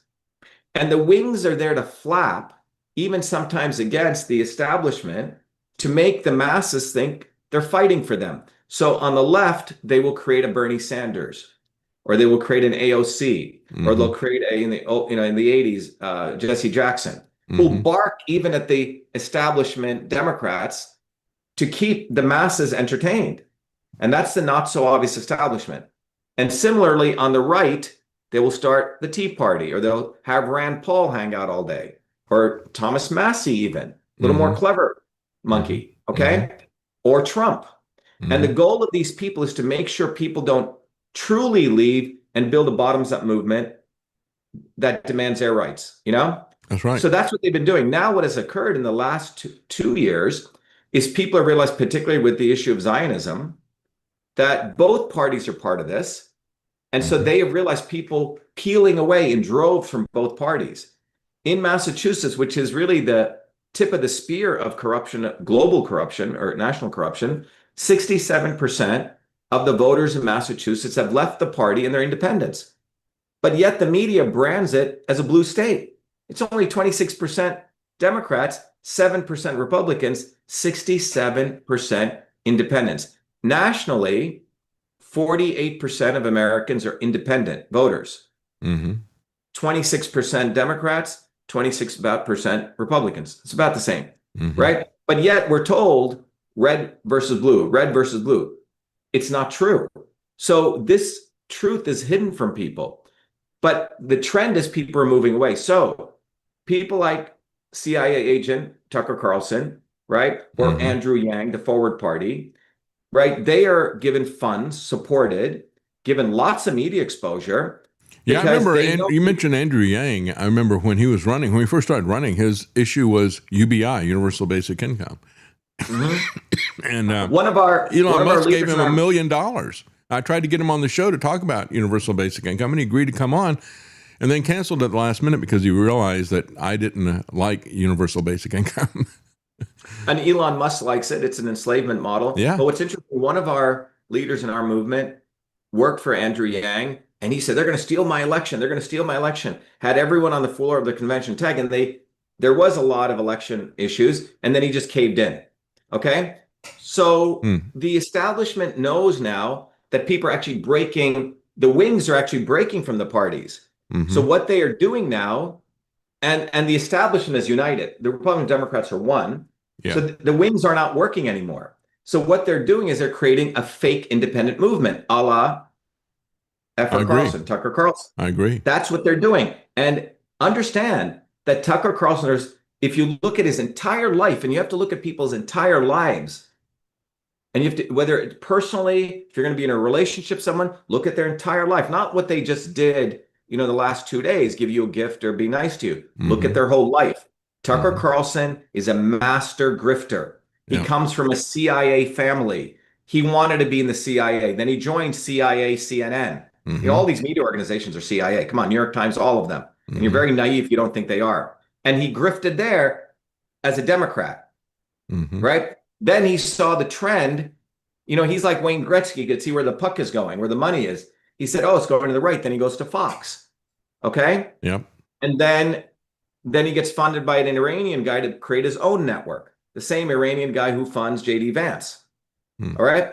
So what you see is a guy who is one step ahead, knowing where the masses are going. And that's where, and he has said it by his own accord, I want to be famous, because he knows that fame has a cachet, value of power. And that's what he's about.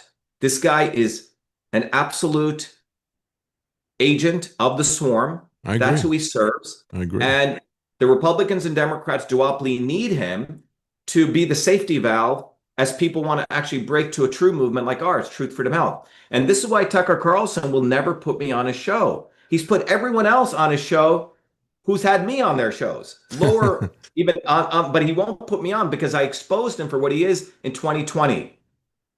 And even Glenn Greenwald won't do it. Talks a big game, right? Yeah. So we have the opportunity now, David, to truly build a real independent movement.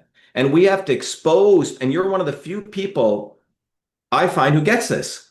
Well, Tucker won't put me on his show either.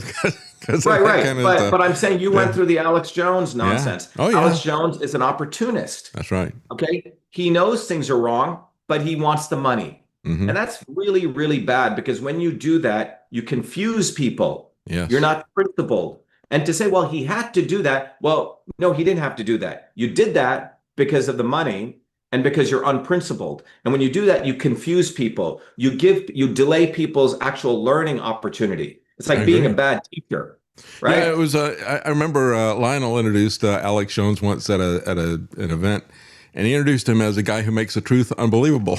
And it was what we were talking about before. It's a standard CIA technique. You know, he goes out and talks about turning the frogs gay. He doesn't talk about the specifics about what these chemicals are and how they disrupt your hormones.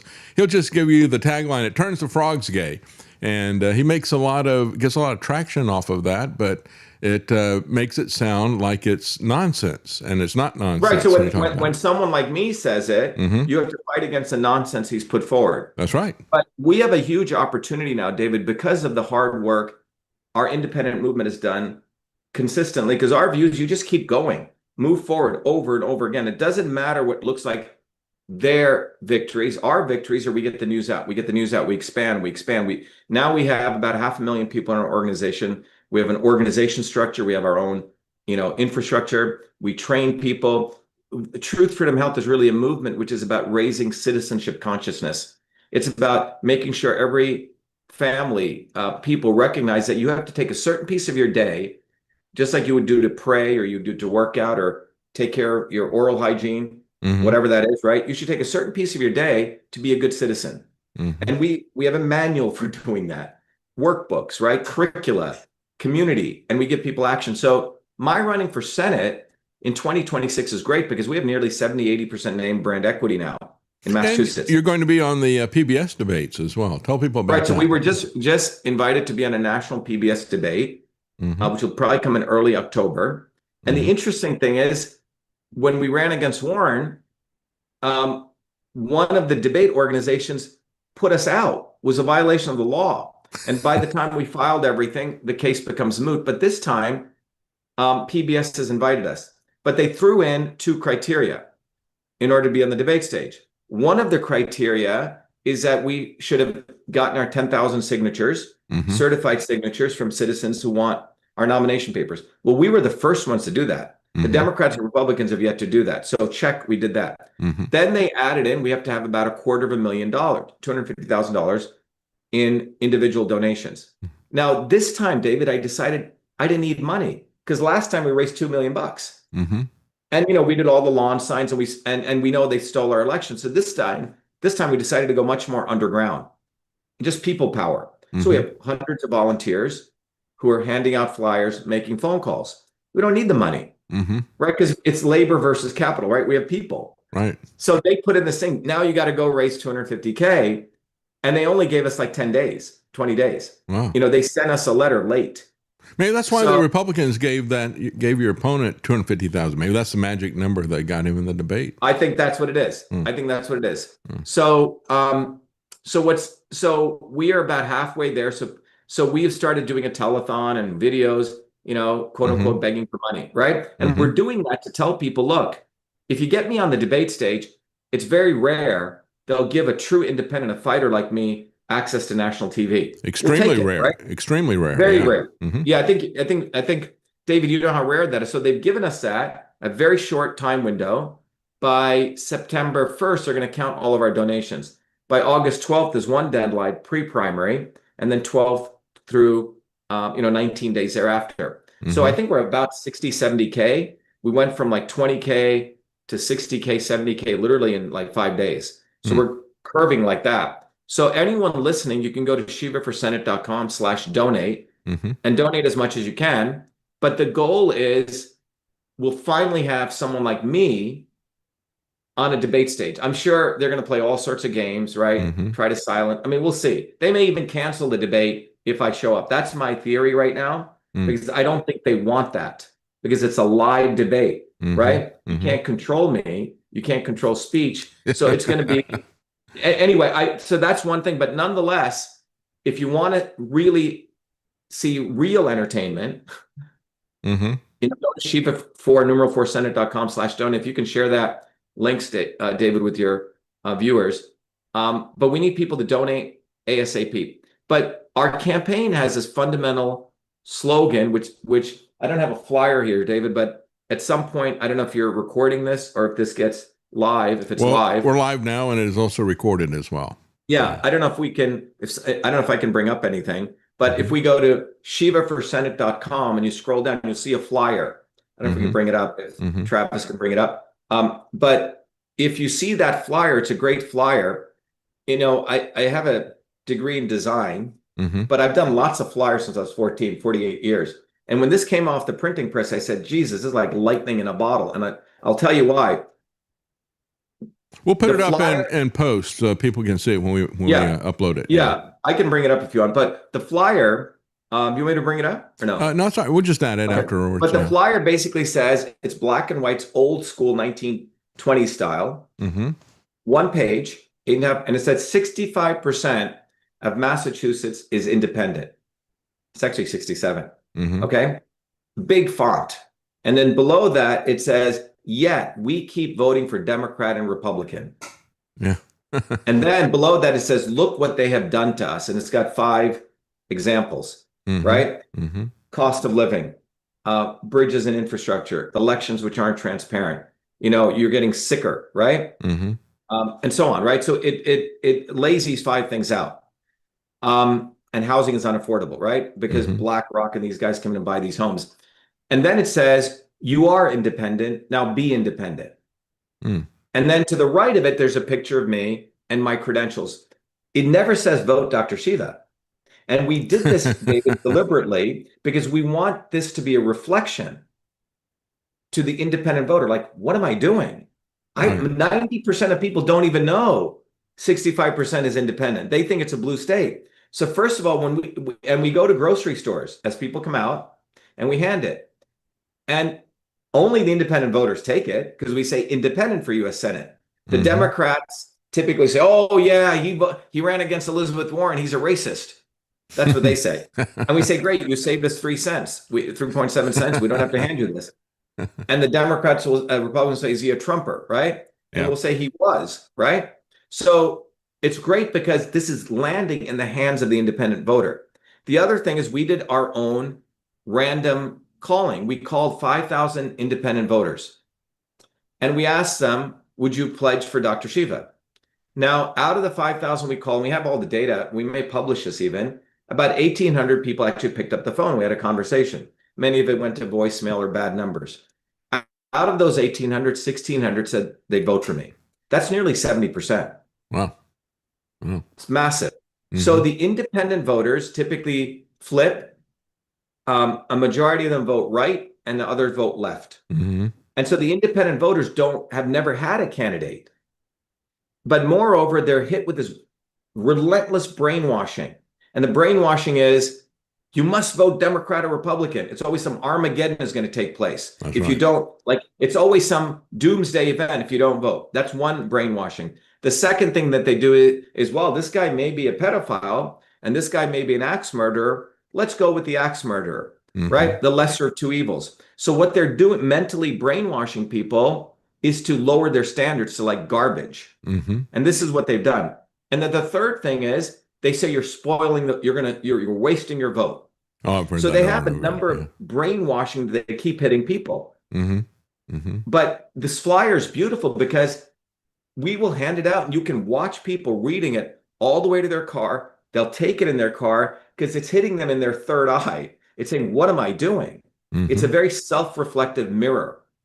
And our goal is we get these out, volunteers doing it, who are wearing a hat that says independent. The flyer says independent, and you're saying it. So you create this triangle, this visual triangle for the person. And they're taking it volunteer. We're not shoving it in front of their face. So it's really powerful. So we have volunteers coming from all over the country. David, a guy just came in from Virginia. Someone just flew in from California. Someone just drove up from Florida. Someone came in from Pennsylvania. Because we know that Massachusetts is the epicenter of the global swarm. It is where all the headquarters of the swarm is. The backdoor portal to Twitter was created here. Social media companies at the Belfer School, Kennedy School. Every major economic collapse, every major disaster, every major war can be traced to the 1 mile radius between MIT and Harvard. Everything. All the thieves are created here. You know, they are. So we're in the epicenter, and my winning a Senate election would be a bomb. Now, if you talk to analysts, they'll tell you that the 100 most powerful people in the world, you know who they are? They're the 100 US senators. Not in the 100 most powerful people in the world, is they're the 100 US senators. And those senators have quite a bit of power. They can call investigations. They can challenge unanimous consent, many other things. And these senators never exercise that power, ever.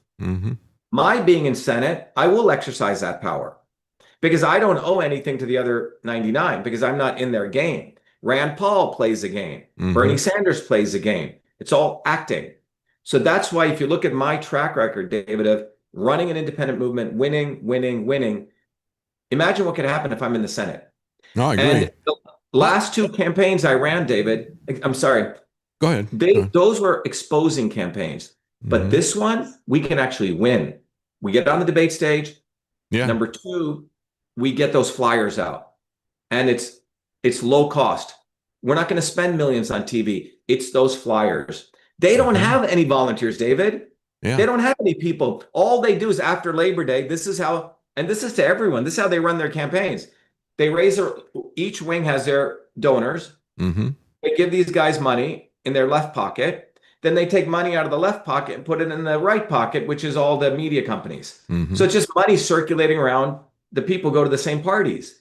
It's not anything bottoms up. So after Labor Day, both will start taking TV ads. And that's a campaign. That's not a freaking campaign. And the other We're aspect running of the it, actual campaign. the other aspect of it is you get a three-way debate. They can't just play this, well, you know, I'm an axe murderer, but he's a pedophile game, right? You know, the lesser of two evils. They can't play that game because, and you can't attack both the other people. You have to have something that you talk about that I think that's a little bit more positive. It's a big game changer to get into the debates. It's difficult enough for independents and third parties to get on the ballot. It's nearly impossible to get into the debate. So that is a big opportunity. Let me ask you something, though. I began the program today with talking about how they're trying to create a left and right divide over the data centers and the flock cameras and the police state that's coming in. And so I'm coming across article after article where the left complains about the right that's opposing this stuff. Oh, you don't want to oppose this because the right opposes it. But especially on the right will say, yeah, you got all these environmentalists and people like that on the left. You don't look at how the Democrat socialists are protesting these data centers. We need these data centers to fight China and all the rest of this stuff, right? And so they're starting to play the left-right game over the data centers. And I've never seen an issue where there is so much agreement that breaks the partisan divide. So they're going to focus, I think, on that particular issue. What have you said about that? Well, I've been speaking about this as a technologist for many years. I don't know if you know, David, I have the 3 earliest U.S. patents on AI. I was one of the leading AI researchers in the 80s and 90s. I built one of the earliest LLM models. It was interesting when my 3 patents expired on text-based, chatbots. You can look at it via email. That's when ChatGPT came. Okay, so we were seriously thinking about suing them because there's a 6-year window. It's very expensive, but nonetheless, if you look at technology, always comes real innovation, and whenever technology comes, we as people get very excited because we know it can lead to greater liberation, innovation, wealth. But ultimately, that technology gets consolidated by a few. So when the printing press came, it was great. 5 major publishing companies came. And so if you wanted to get a best-selling book out, you had to find an agent, and they created all these layers. When the internet came in, I wrote a book called Arts and the Internet, and we talked about the power of the internet. But now that too got consolidated, right? With Google, YouTube, a few guys. Before, the idea was we each built our own websites, and we went direct. Once the search engine companies came and they got consolidated, they controlled who had access. So, and ultimately, when you look at AI, it's a very powerful technology, but that too is getting, the real issue is who's going to own the compute. Okay, who will own the compute? The technology should be for all. In fact, and what my purpose view will is- they use it for? I mean, that's the thing that concerns Right. me. When you look at the fact, and we saw this with Doge, they can go through a massive amount of data and find the needle in that haystack. And of course, we all know that we commit 3 felonies a day, as Harvey Silverglate talked about years ago.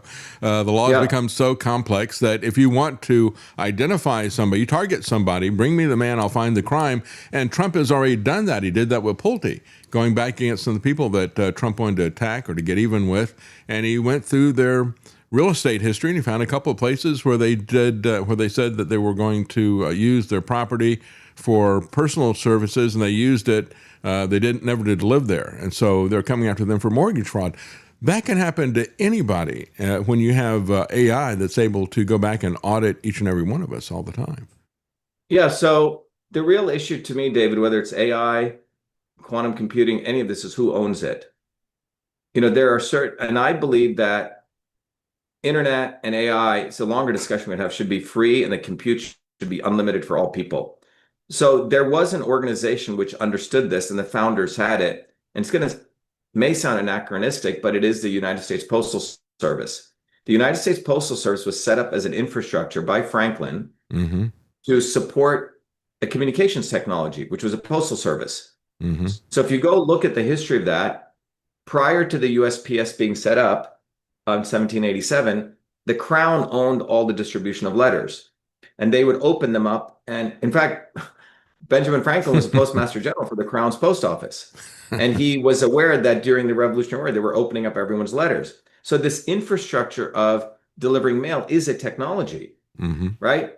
That was manipulated by the Crown. So that when the Postal Service was set up, it was sort of a quasi-government, private people's organization. It's quite fascinating if you look at the history of the Postal Service. And it allowed a letter to be sent from point A to point B, and the receiver is the one who paid for it. And they made it very cheap. And the Postal Service was an infrastructure play that was created to support open and free communication. And furthermore, if anyone opened a letter in transit, 22-year sentence in prison. That was the encryption, okay? Right? You got thrown in jail. Right. So quite a profound organization. But the philosophy of the Postal Service, by the founders, Franklin, the vision was infrastructure for people's communication. Okay? Now, in 1997, you know, I created the first email system in 1978.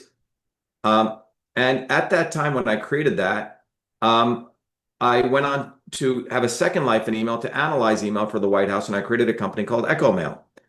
But in 1997, I was very concerned as my company was growing, because I saw email volume was growing and snail mail volume in 1997 was going down.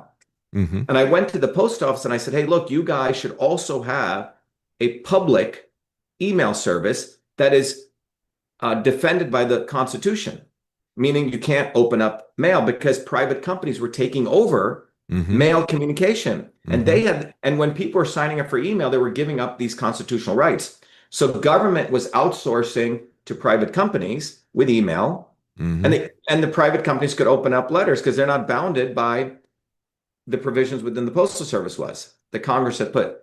Postal Service said, who are you? You're a 29-year-old kid. You don't know anything. We're bigger than Walmart. Get out of here. We don't need to be in the email business. But they should have. If Franklin were alive today, he would have made sure they were. And in fact, I said we should have public mail and social media. You see? Because any communication, because then you have a constitutional way to protect yourself way beyond encryption.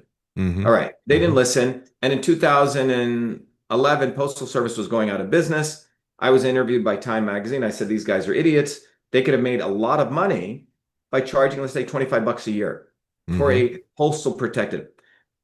Now, I actually still believe that the internet and these email services, and in fact, AI compute, should be free for all Americans, free, unlimited, because it's going to unleash innovation. But what the elites or the swarm wants to do is to consolidate it among the few. And they're having this. We've seen Sam Altman go before Congress say, this is just too powerful. You can't have ordinary people have access to this. Now, everyone needs to have access to it. Yeah. Because what AI actually is, it's not an application. It is work. It is workers. So if I start a company right now, if I have an idea, the ability for my idea to get executed is a function of getting workers. In order to get labor, I have to go to a VC. And the VC will ultimately own 90% of my company and will dictate what I do. But with AI, I don't have to hire workers. Depending on my creativity, these workers can come up with great ideas. So you could have infinite ideas, infinite wealth in some ways for all humanity. It's two ways to look at it, right? In that model, but the elites don't want to do that. They want to restrict AI and they want to get rid of working people. But let me turn it to the combination of flock cameras and data centers, which makes it a police surveillance state. The ability that's where they want to use it. Yeah, the ability to do to basically do warrantless tracking of cars. And that's really the concern that I have about it. I mean, you got some people on the left that are concerned about water usage and utility bills and things like that. And those are legitimate concerns. But those could all be handled. The thing that I'm concerned about is the surveillance aspect of it. Have you addressed that? Yeah, so that's what I'm saying. If each one of us has AI compute, we will build technologies against that, David, you say? But if they have all the AI compute and it's consolidated, we don't have any way to fight. So my view is that human creativity is infinite. It's really absolutely infinite, and history shows that. But the ability to execute on that creativity is a function of the tools. Now, when I created email in 1978, how was a 14-year-old kid able to do that? Because I was given access to mainframe computers because I went to NYU as a kid, and I was I worked my butt off, but I was able to get access in Rutgers Medical School to people who were 40, 50 years older than me and given access to the compute. Now, imagine how many other 14-year-old kids there are. So my view as an innovator who's keeps innovating stuff and new inventions is that innovation is in everyone's DNA. Innovation can occur anytime, any place by anybody if you give everyone infrastructure or equal access. So the AI compute must be dispersed to everyone. That's how we fight it, because then we'll come up with our own solutions. When quantum computing comes, it's going to reduce a lot of the energy issues actually. And it's actually going to bust up even Bitcoin, right? Because you can break a lot of these prime factorization. But the bottom line is there are certain technologies, particularly AI, which are human knowledge. It's all knowledge extracted from us. It cannot be centralized. So once it's centralized, it becomes a surveillance state. Once it's centralized, it's about getting rid of working people.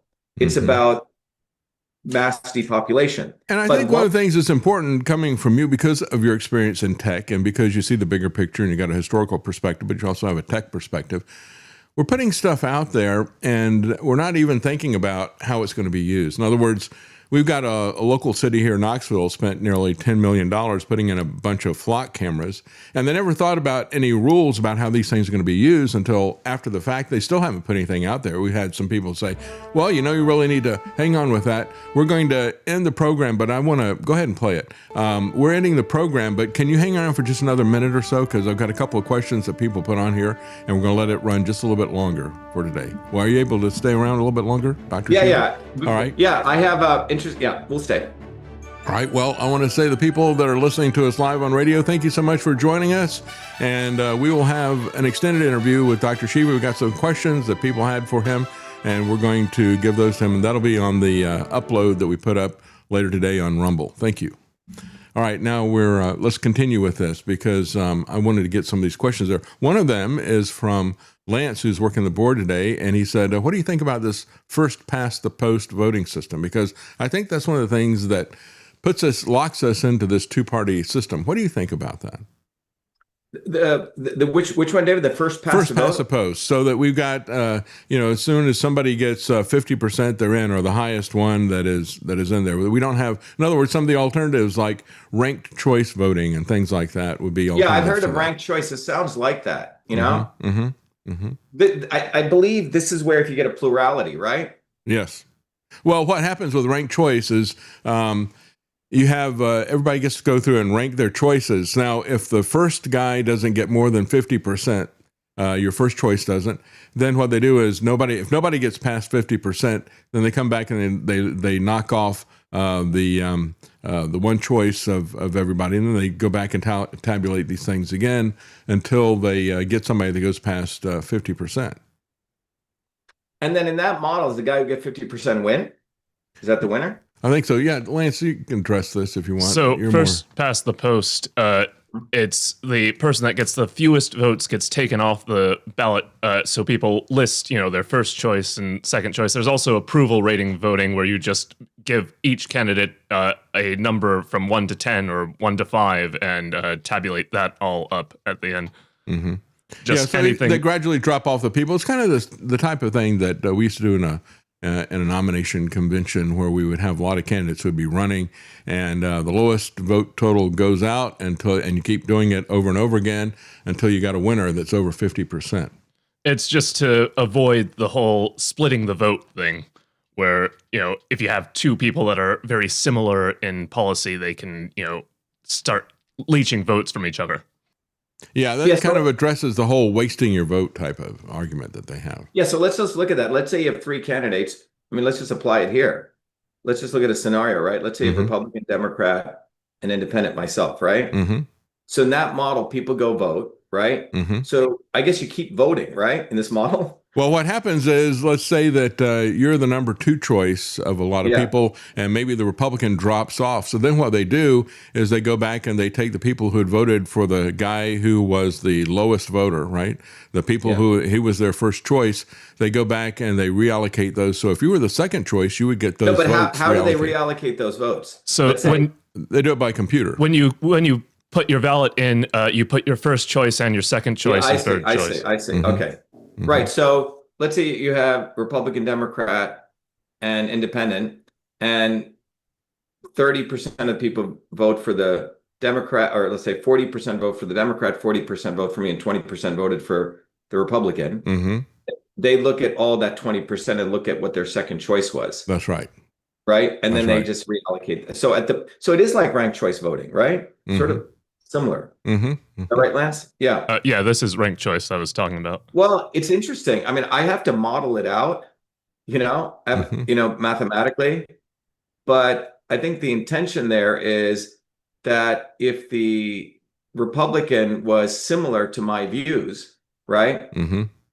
In that case, I would end up getting his votes because people would have put him first because they were ours, right? Just for party loyalty. And they may have put me, Dr. Shiva, second. Mm-hmm. Because I'm an independent, but still have certain views that I support. And it also should address it. I mean, the Republicans oppose this very vehemently, but you look at it, their whole argument is, and sometimes it's the Democrats who say, well, you're costing us, a third party or an independent is costing us the vote. But when you look at it, they wouldn't have that stolen vote argument. That'd be completely gone. They'd say, you're the first choice.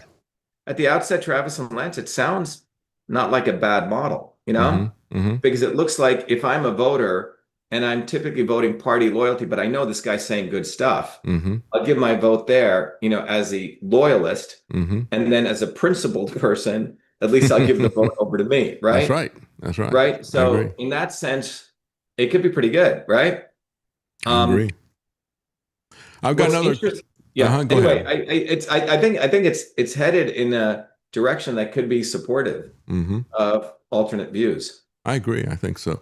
I got another question here. This is from Jerry Alatalo. He says, please ask Shiva for his serious take on the bombshell Dr. David Martin appearance last night on Jimmy Dore. I don't know what that was. Do you?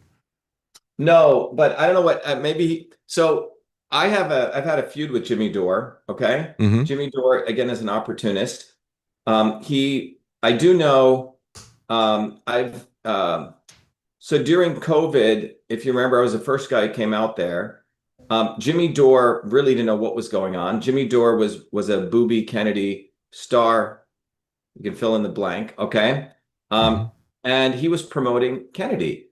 And I was hammering Kennedy for what he was actually doing, which was promoting lockdowns, making the anti-vax argument versus, the immune health issue, the fake Maha movement. And then Dore would attack me online. And then after Kennedy went completely pro-Zionist, he said the Palestinians are the most pampered people on the planet. Then Dore started attacking Kennedy. But more recently, he started appreciating Kennedy again.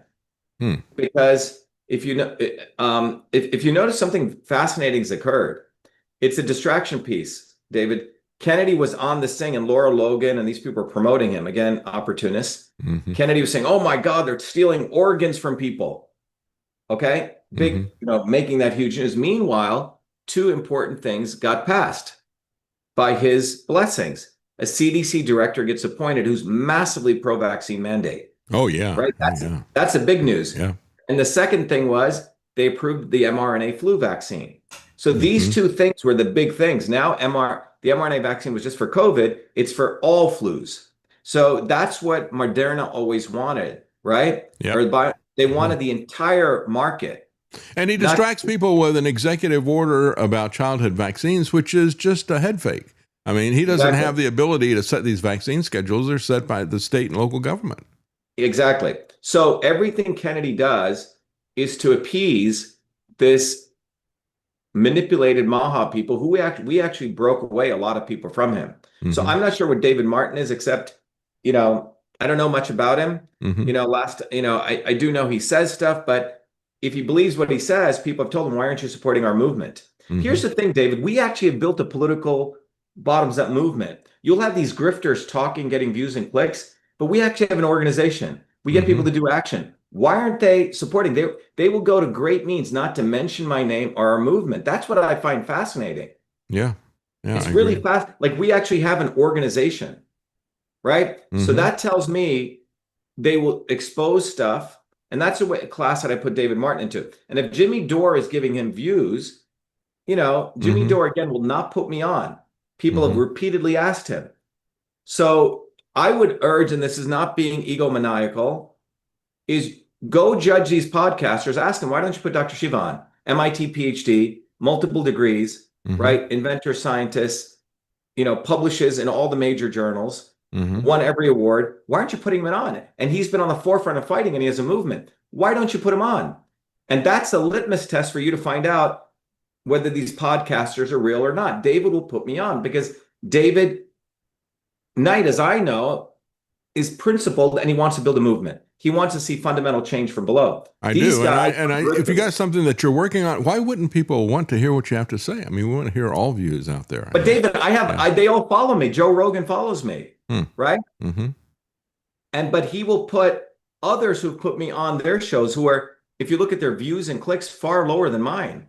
But they go to extreme things, not to mention my name, and to intentionally not put me on.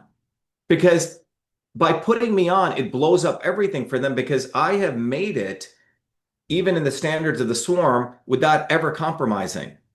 You see, and my journey reveals to people that you don't have to compromise. You can be principled and still be quote unquote successful.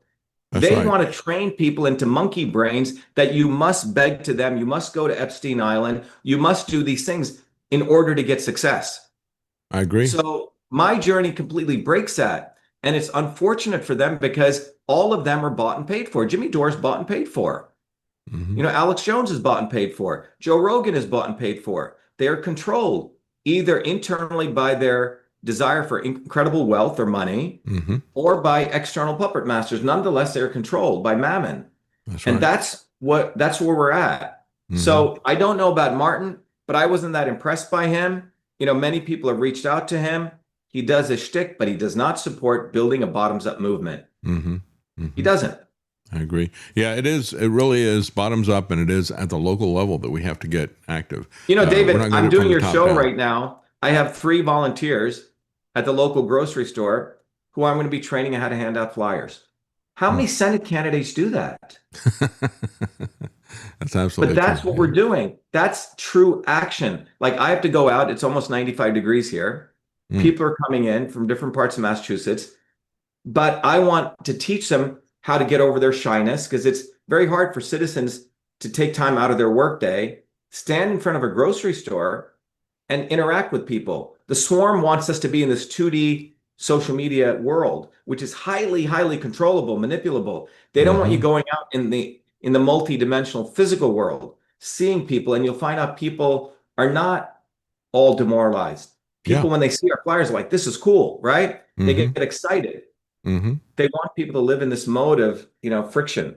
I've got two quick questions for you. One of them is a little bit challenging. The other one maybe is a home run for you to hit here. Let's see, this is Time Non-Tide says, ask Dr. Shiva if he supports public health, that is government coercing Americans. He once said that, don't scroll that up, pull it back there, I lost it. He once said that old people perhaps ought to have been isolated. What would you say about that? That old people ought to have been isolated, I guess, No, I never referring to said that. COVID. Okay. No. Right. If you go look at the letter I wrote to Trump, I broke it up into 4 groups. I said you have people who are in ICUs, who have major, immune issues, right? I said those people should be quarantined and protected. In the worst case, if they have serious illness. Number one group. The second group of people was, we can bring up the letter. You can go to Shiva for Senate if you people find it. But I said there are 4 groups of people: healthy people, people who have COVID. I forget the other group. People are immunocompromised. And the first group are people who are actually in ICUs, okay, and have serious health issues. So for all of them, I said that people should take a dose of high dose vitamin A, high dose vitamin D, zinc, iodine, quercetin. You can find the protocol. The healthy people should go back to work, and they should be isolated. They should work, and they should also take about 5,000, 10,000 IUs of vitamin D and work normally. There was no reason to shut down the economy. I took a very small sliver of people, and I said the people who had COVID, they should take that and get, if they were heading into the ICU, 100 grams of vitamin C titrated, because that really boosts up your immune system and stops the cytokine storm. So my goal was the right medicine for the right person at the right time. That's personalized medicine. It's not one size fits all, which is what they want to do. Yeah. So in this case, you're saying, okay, these people are healthy. Okay, these people are heading into the ICU. They need something to really support their immune system. These people are immunocompromised, and for them, they need a much higher dose of vitamin A and D, not just 10,000 IUs, 50,000 IUs. And the people who are seriously ill, they should obviously rest and take care of themselves. They shouldn't be, frankly, exposed to all the chaos that's going around. Okay. Right. Of course, the game was that starting 2 months before 9/11, the game was to just lock everybody down until you got your vaccine ready. And nothing else was allowed. My model, and none of it was to, and in fact, the people are isolated, they should go on a high dose vitamin A and D in a boost. Right. But the idea was, if you're already in the hospital, if you're sick, why should you, if anyone should be quarantined, it should be those people. Well, okay, the next one should be an easy one for you. Hi, Boo. So what is Shiva's view on Israel controlling our Congress? I think it's an easy one. I think you guys may see the video I did, which went viral, and it came out very naturally. It's a term that came out and it went viral. Everyone started using it. But just to let you know that, to me, the Israel question really brings up the big difference between being Jewish, which is really more of an ethnic question. A lot of my friends growing up were Jewish, and a lot of them were anti-Zionist. They knew the difference. And the bigger issue is you don't have to be Jewish to be Zionist.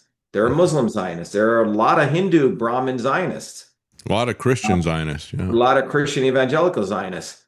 You don't have to be Jewish. In fact, Jewish who are Zionists are a very small portion.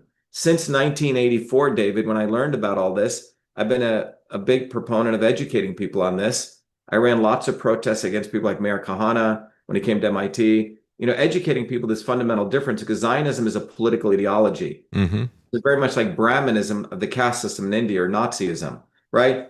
They take some religious stuff, wrap it with politics, but the idea is to justify a few people should rule over a lot of people. Oh, yeah. And AIPAC, to answer the question, obviously I do not support them, is the manipulation of that at the level of elected officials, who basically they control their policy and many policy of the United States.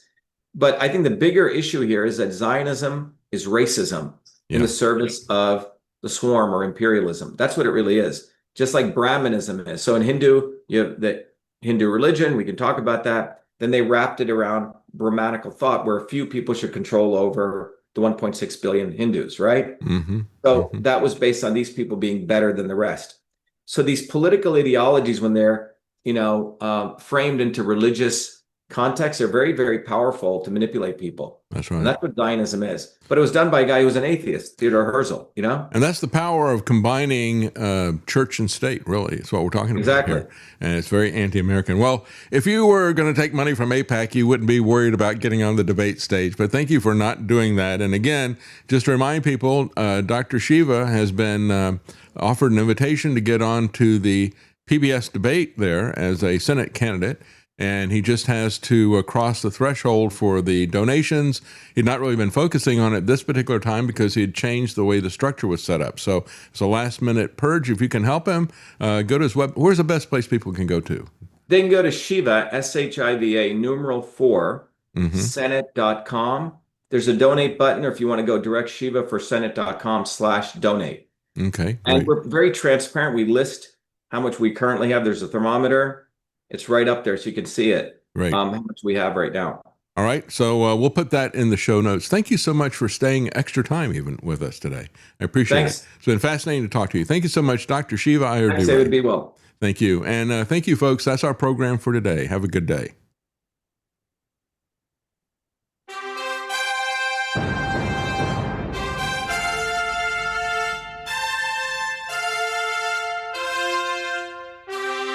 The Common Man.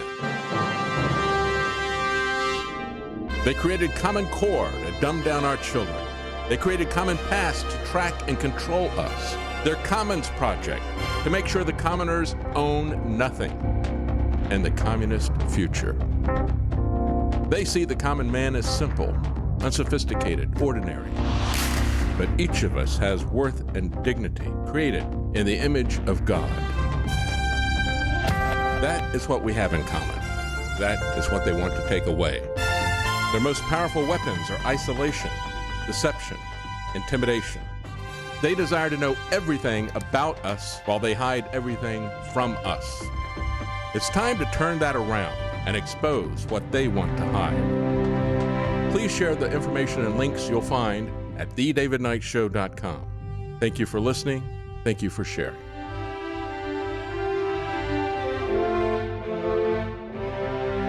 If you can't support us financially, please keep us in your prayers.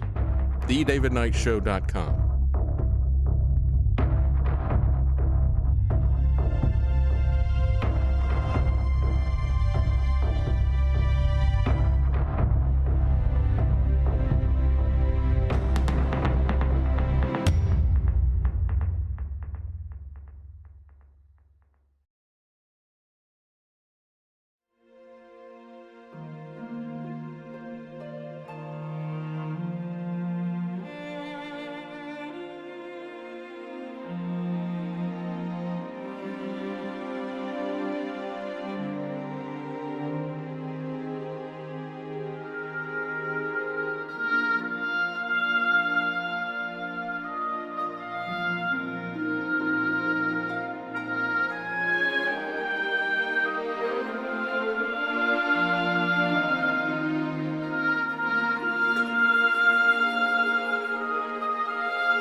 defending the American dream. You're listening to The David Knight Show.